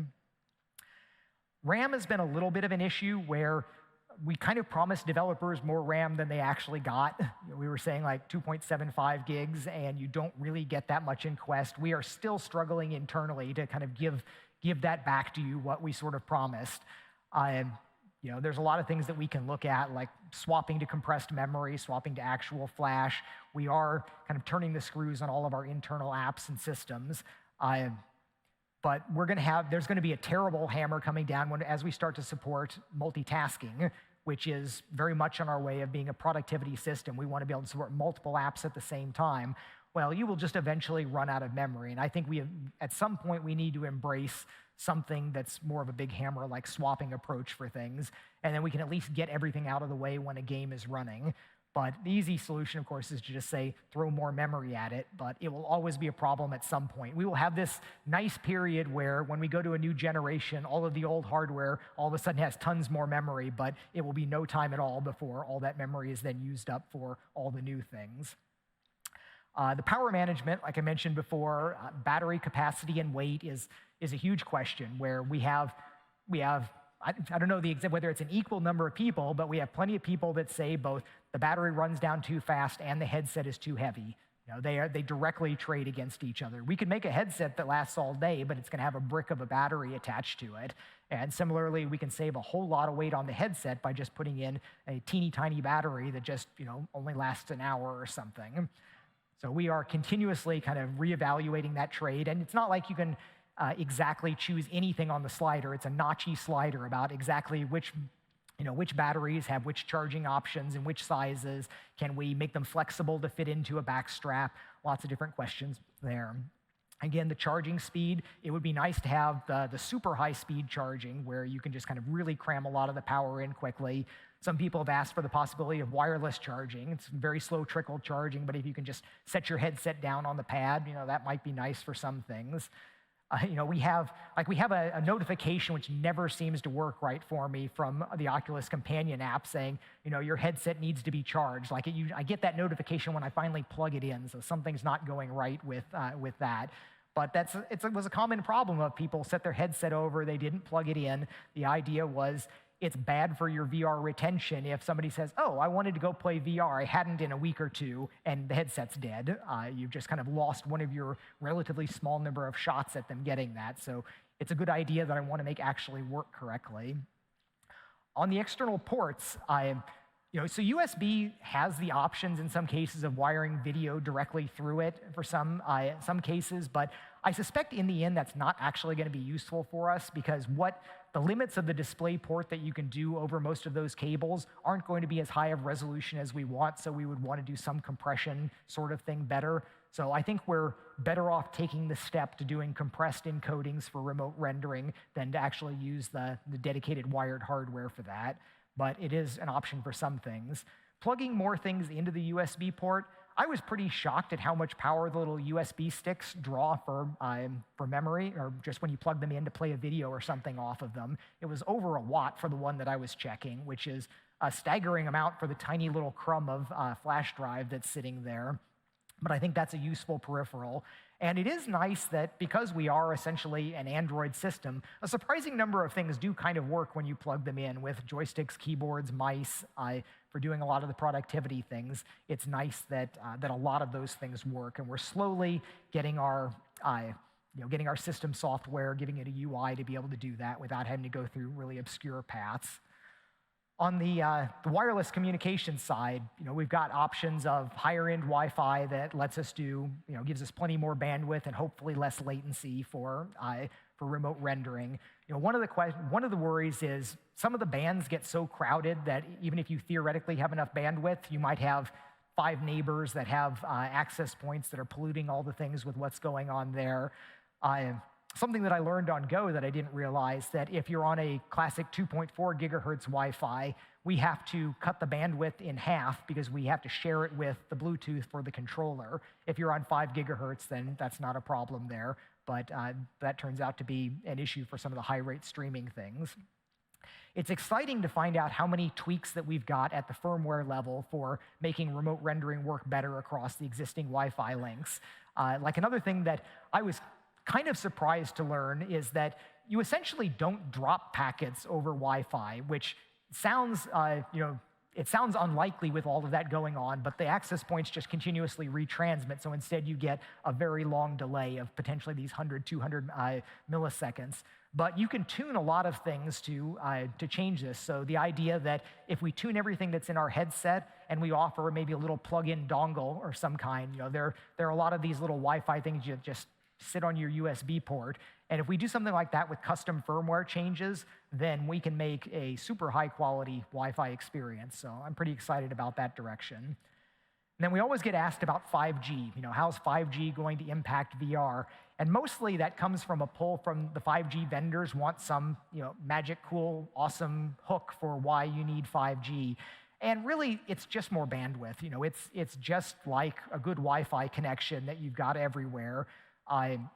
You could lean in and have really awesome immersive video streaming at high bit rates rather than kind of the lower rates that we force for things right now. There's things you could do, but it doesn't have a unique quality to it. It's just a better pipe, and they're in kind of a tough situation trying to make it magical and new when it's just X more bandwidth. The cameras that you can put on there are probably the biggest architectural decision, where we have the whole range from, PSVR has one camera looking at you. The Microsoft mixed reality systems have 2 wide-angle cameras. Quest has 4 cameras. Rift S has 5 cameras. Qualcomm actually made a custom version of their SoCs for targeting AR/VR, the XR1 and 2 line of chips. And they're supporting 12 or 13 cameras, some huge number going in.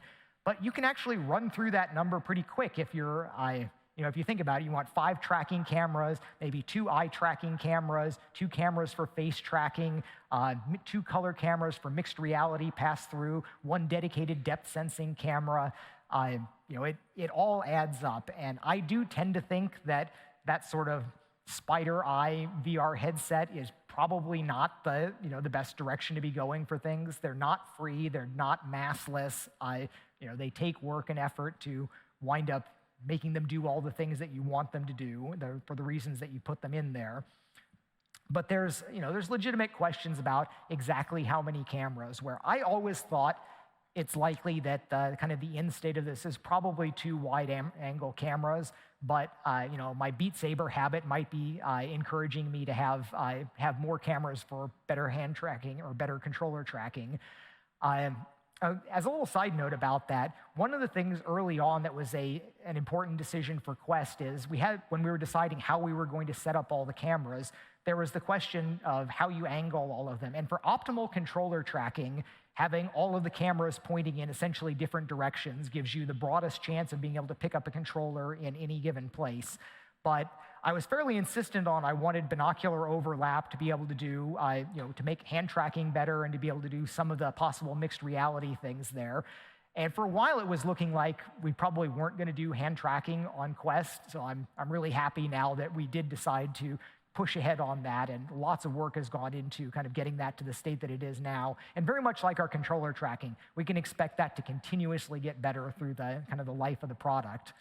But this does mean that because we have the 2 cameras pointing generally forward instead of fully angled out, there are probably like 1% lower scores in Beat Saber or something are due to the cameras not being optimally positioned there. When you swing back, it coasts for like 3 seconds or so. When you're out of view, you've got this period where it's just keeping track of it before it gives up. And if you bring it back in, it's going to do well. But there's going to be those edge cases where it wasn't quite fast enough, and then it takes a long time to reacquire when it comes back in and you've missed something. That's another one of the areas where, again, we have still fruit to be picked to make these things better. Quest is not in its final form for optimization, where when you finally do bring a controller back into view, it takes quite a few frames for it to decide that those little spots are the controller and grab it. It is conceivable that we could be grabbing the controllers in a single frame acquisition if it's fitting in our model of roughly where it might be. There are aspects of when you have the controller like doing the bow and arrow pose right here and it's failing because it can't see any of the dots, there are things that we could be looking at on the curve of the controller ring there to be able to estimate where its pose is and get it close enough. Right now we have to trade off between we have a choice of either running the hand tracking or running the controller tracking, which makes for some awkward UI about how we have to switch between that, where you can easily imagine wanting to just kind of pick and say, okay, Beat Saber, now I need to grab my controllers. It'd be nice if they were drawn there and you could go pick them up, but we actually have to switch off hand tracking because we use different exposures for tracking the world, tracking the hands, and tracking the controllers. But I can imagine a future headset where you've leaned in more onto using the hand tracking more often, you've used higher refresh rate cameras, and you want to do this continuously for that because you can make, if you're doing them both at the same time, you can make the controller tracking better by leveraging the hand tracking. I mean, knowing where your hand is or your arm helps when the controller is actually out of view, and that extends all the way to full body tracking. You want to be able to go ahead and get your torso, get your legs when you're looking down, and then if you've got a good kinetic model of the body, even if your controller is back here, we can have a pretty good sense of where it is, and we should just basically never drop the controller at that point. So, and then you can imagine games, like right now, if you've played with the hand tracking, there is more than 80 milliseconds more latency on there than the controller. There's no IMUs in your hand to be able to extrapolate, so it feels a lot more latent than the controllers, but that's something that there's room for improving that. As we get to future things, running the cameras, instead of 30 frames per second, tracking the hands, doing all of the work there, we can get to the point of running 90 frames per second, tracking everything, overlapping the calculation of that with the camera scan in, because you want to get to the point where you could do something like Beat Saber not holding controllers at all, just kind of moving your arms around. And I mean, like you can imagine at that point throwing high kicks at notes flying by and having full body experiences in a way that you can sort of get with putting controllers on your feet and doing some of the extra tracking things that are interesting, but it's again a barrier. And when you get to the point where you can just carry the headset around, put it on, do lots of neat things, that'll be pretty great. So eye tracking and face tracking have some interesting trades to be made between them, where if you want eye tracking for very precise pupil direction for foveated rendering, then you want to have the cameras focused really just centered around the eyes. But if you choose to, if you want to be able to kind of detect some of the facial signals of smiling and so on, then you'd like to have it pointing down more. And it's an interesting set of trades there where we still have not seen the slam dunk perfect foveated rendering demo of this is absolutely unnoticeable. Even on the PC, where you can throw lots more hardware and have less latency on it, you can still usually kind of see when you glance around. It's blurry for a little instant, and it's going to be worse on mobile because the processing is going to take longer. There's a longer GPU pipeline for the tiled renderers, and it's just going to be a little worse. So it's possible we could put in eye tracking systems, and it turns out not to be that huge of a win for foveated rendering, that you can't dial it down to this super precise focus and save lots of power elsewhere. And it's also kind of the issue that the foveated rendering that we've got, when it falls down, some of the areas, the sparkling and shimmering going on in the rest of the periphery is more objectionable than we might have hoped it would be. So it becomes a trade-off. Then you might use a pair of cameras to be able to get some of the social cues of seeing when someone's smiling or smirking. We can pull a fair amount of visemes by the audio analysis. If someone's actually talking, we can do pretty good avatar mouth animations. But there are a fair number of times when people are scowling or smiling, and these subtle things where there's no audio involved, and there's no way that we're going to get that without putting a camera on it for some way. And I'm still somewhat skeptical about the value of those, but again, I've got my place as more isolationist, less sociable for the different things. It may be, it may turn out to be a critical feature for making people having, warm, happy interactions with people.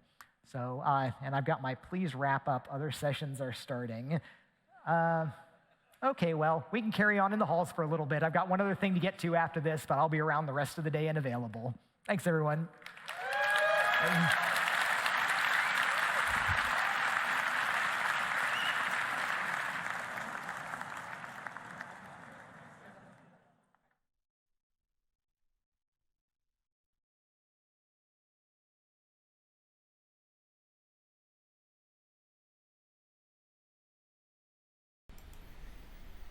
All right. So this was Oculus Connect Day 2, the keynote from John Carmack, and there was like, wow, 1.5 hours of pure information. So for me trying to summarize everything in 5 minutes, it's basically impossible because every single sentence did have some information. And I believe for people who are really into all this technical stuff, that was amazing. Now for the rest of us, this was of course like, wow, so much information to take in. And I did note something down, some remarkable things that I think, we can take from this keynote, and I'm going to let you know about them right now. But before I do so, first of all, thanks for watching the stream. I really hope that you enjoyed it here. And if you, if you don't know me yet, my name is Sebastian Ang, and I'm running MRTV. This is a channel about VR and AR. You get all the news and you get all the unbiased reviews of the hardware. So if you have not yet subscribed to MRTV yet, then why don't you do that now? All right. Let me just check something here.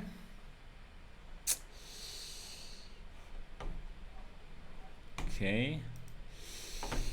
All right. Okay. So now let me get to my notes.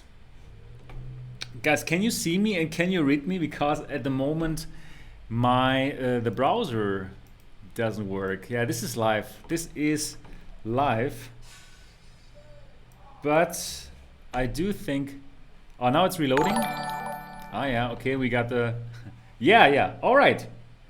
And wow, it's $20. Wow, thank you so much for the $20 here. I think it's Chris, right? Yes. Oh, we got, yeah, Crispy, thank you so much. Very, very good. Yeah, and now we got all the rings, right? So you can play the MRTV drinking game.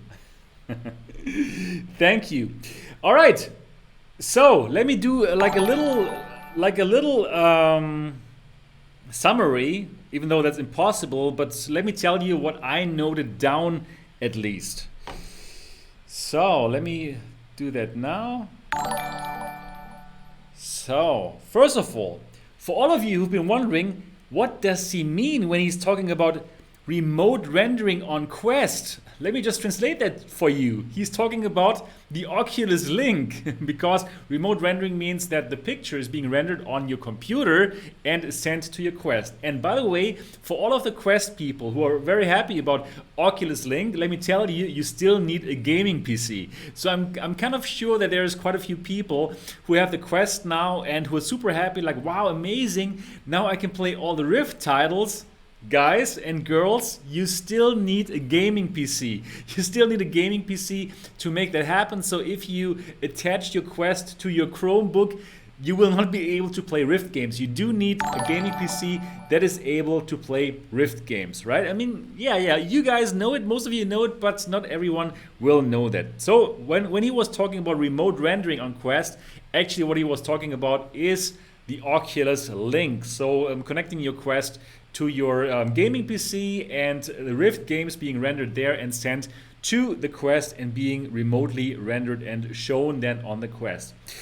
So then what did he talk about? Well, he talked about that the USB cable connection. Why did they go for the USB cable connection instead of wireless, like what Virtual Desktop and ALVR are doing? Well, so the USB connection, it has some advantages. There is no error rate, right? When you send something over the cable, there's no latency on the cable itself.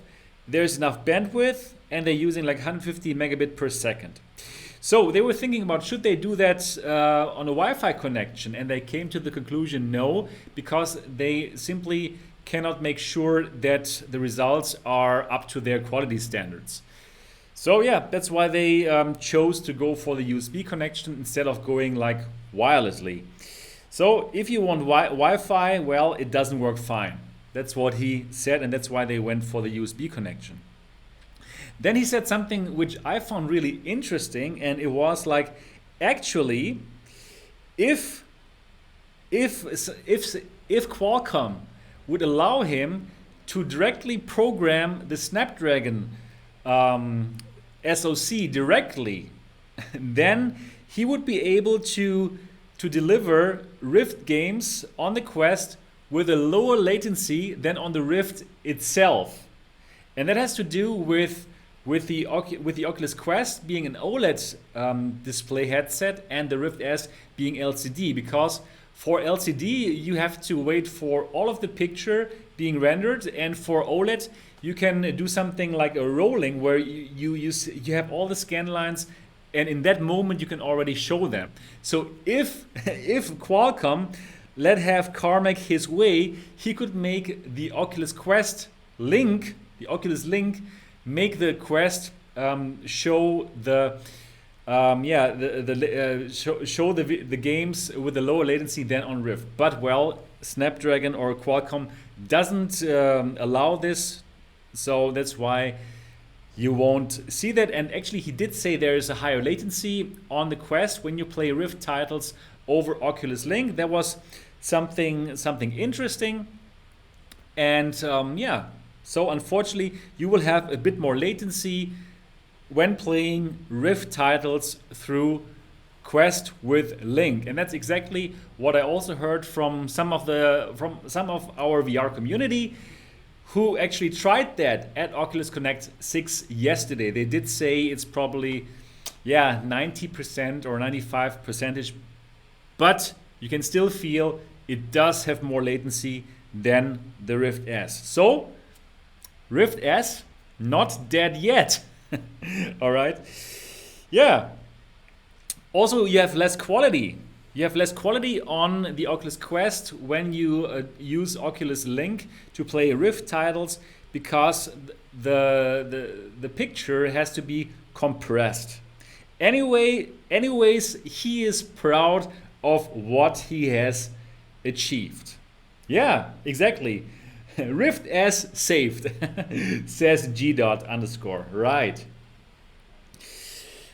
Okay, then he talked about the Gear VR, and he has officially proclaimed the Gear VR to be dead. He did a eulogy.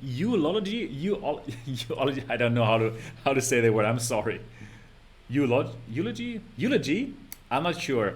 Anyways, Gear VR is dead. And that's what he said, and he was a bit sad about it because he said he thinks that with the Gear VR more could have been done with it, but the retention rates were really low as compared to all the other systems, and therefore it had to die. And something which was interesting, I thought that he actually said that Daydream, like Google Daydream, was better. And that's interesting. Probably you remember I started on YouTube with a channel called the Daydream District, which was a really cool channel, but then I stopped it because Google let Daydream die, unfortunately. And now Google, nobody thinks about Google when it's about VR, right? So I don't know why Google did that anyways. Yeah, so that was interesting to see that Carmack thought actually the Daydream system was better because you didn't have to plug in the phone into that holder. And for Gear VR, as you know, you had to plug it in, and it was a bit complicated, and yeah. Right. So then he was talking about other content like 2D content, 2D games on VR, and he said like, yes, this is really cool, and he thinks that's going to happen. And in his opinion, the VR headset should be the best screen in the house at some point. So he thinks like everything that you do now on screens, why wouldn't you want to do that on in your VR headset? In his opinion, the VR headset at one point is going to be the best screen that you have in the house. And actually, he did mention Stadia, Google Stadia, the gaming service, this gaming streaming service, and he believed that that VR is going to be an amazing application for streaming over 2D games. And he said like, even your TV that you have at home, it introduces a bigger latency than the internet, and you don't have that with VR. So he thinks streaming, game streaming on VR is going to be a huge thing in the future. Yeah, then he said that actually the Oculus rooms will get deprecated. He's sad about that, but he also said like, well, it's all for the greater good. There's going to be better things like Facebook Horizon, and everybody's pretty excited about it. So yeah, he understands that that Oculus rooms will be deprecated. Then he talked about casting your games, your Oculus Quest games to your PC, and he said like, it's better than it was in the very beginning, but it's still not perfect, and they're still looking into ways to make it better, even with other systems. So they're still working on casting. Yeah, then another interesting detail that he was talking about, he talked about the controller tracking of the Quest and the Rift S, and actually he said that the controller tracking was not so great before the launch. So before the launch of the Quest and of the Rift S, actually the controller tracking was not good enough. It was not great, and they were actually thinking, can you ship it like this? Which I think is pretty interesting, right? So then at the end they got it done, right? The controller tracking of Quest and Rift S, in my opinion, is pretty damn good, and I really like it. And anyways, it is still getting better and better, and that's also something to keep in mind. They're still making it even better. So yeah, I'm pretty happy with how it is now, but they're still working on it, which is great. So then also very interesting, actually they had been looking into the possibility of a higher frame rate for the Rift S, because now you know it is not 90 Hertz like the other VR systems. But then they found out it is actually not doable for a couple of reasons, and then they they just stuck with the lower frame rate. Then interesting to hear. Well, anyways, in general, there were no product announcements, right? So just to let you know, for all of the people who are watching this right now, there were no product announcements whatsoever. So we didn't hear from some new sound periphery or whatever to make the sound better. Unfortunately, he said they're happy with the sound. I think lots of people will disagree with him on that front, and yeah. So no, we didn't hear any product announcement. Yeah, then he was also talking about why did they use the old Snapdragon, like the 835, right, for the Quest? Why not use the state-of-the-art Snapdragons like 855? And he said, like, in the future, they're probably going to be more state-of-the-art, but at that moment, they went for the for the older ones, and he said they're happy with it. It does everything that they wanted to do, so they believe that was the right decision.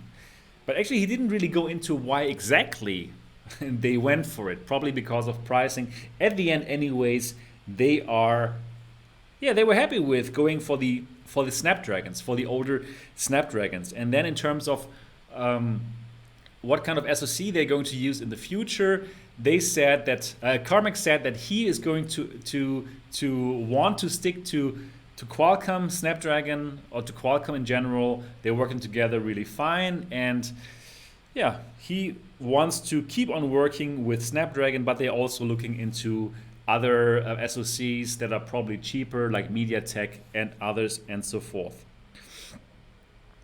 Yeah, then he talked about the ability to plug in things into the Quest. So actually, in general, again, everything was about the Quest. Really, it was really Quest-centric, this whole talk.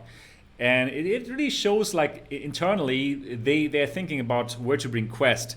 They're not thinking about where to bring Rift S, right? So internally, that they're just thinking about the Quest. And you could tell from yesterday's keynote, and you could tell, of course, also from this keynote, it was basically all about the Quest. So plugging things into the Quest, like mice and keyboard and so on and so forth, it works. However, they're working on a GUI to make it easier to actually use it. So now you have to jump through some loops to make that happen, but they're actually working on a user interface to make that happen easier for you. Then, an interesting part about the hand tracking.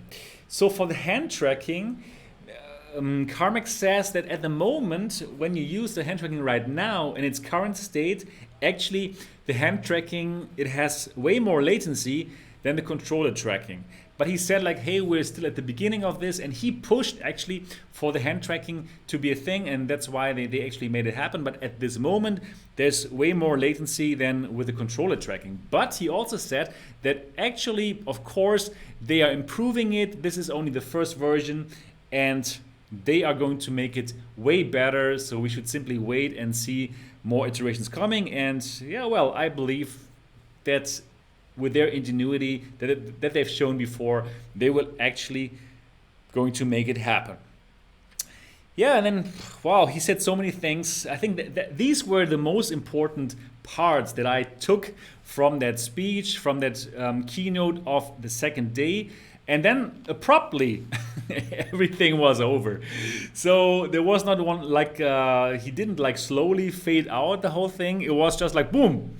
Okay, thank you. And then the whole thing was over, which was really interesting, I thought. Yeah, that was my coverage here from OC6. Not here, I'm in Germany, right? That was my coverage from OC6. That was the second day keynote. I really hope that you enjoyed my coverage here, and that you enjoyed watching this together here with me, with us, with the VR enthusiast community. I truly enjoyed streaming this for you. I enjoyed like summarizing everything for you. And yeah, if you enjoyed this, why don't you subscribe to this channel? I'm giving you all the VR and AR news, and more, very importantly, I'm bringing you unbiased reviews of all the hardware. So very soon here on the channel, you will get my review of the Pimax 8K Plus that I have here. I have already ordered the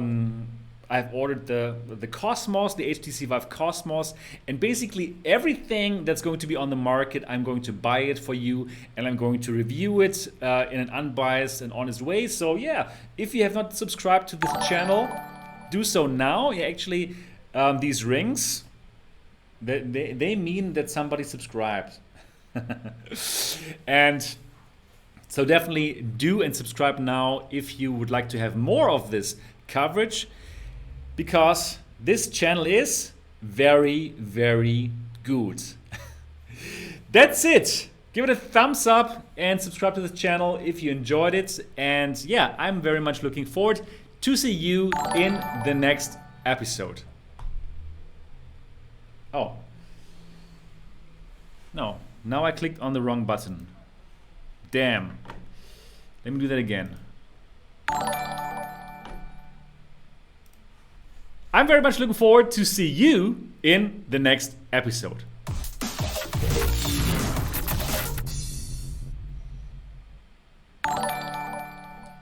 No Minecraft, by the way.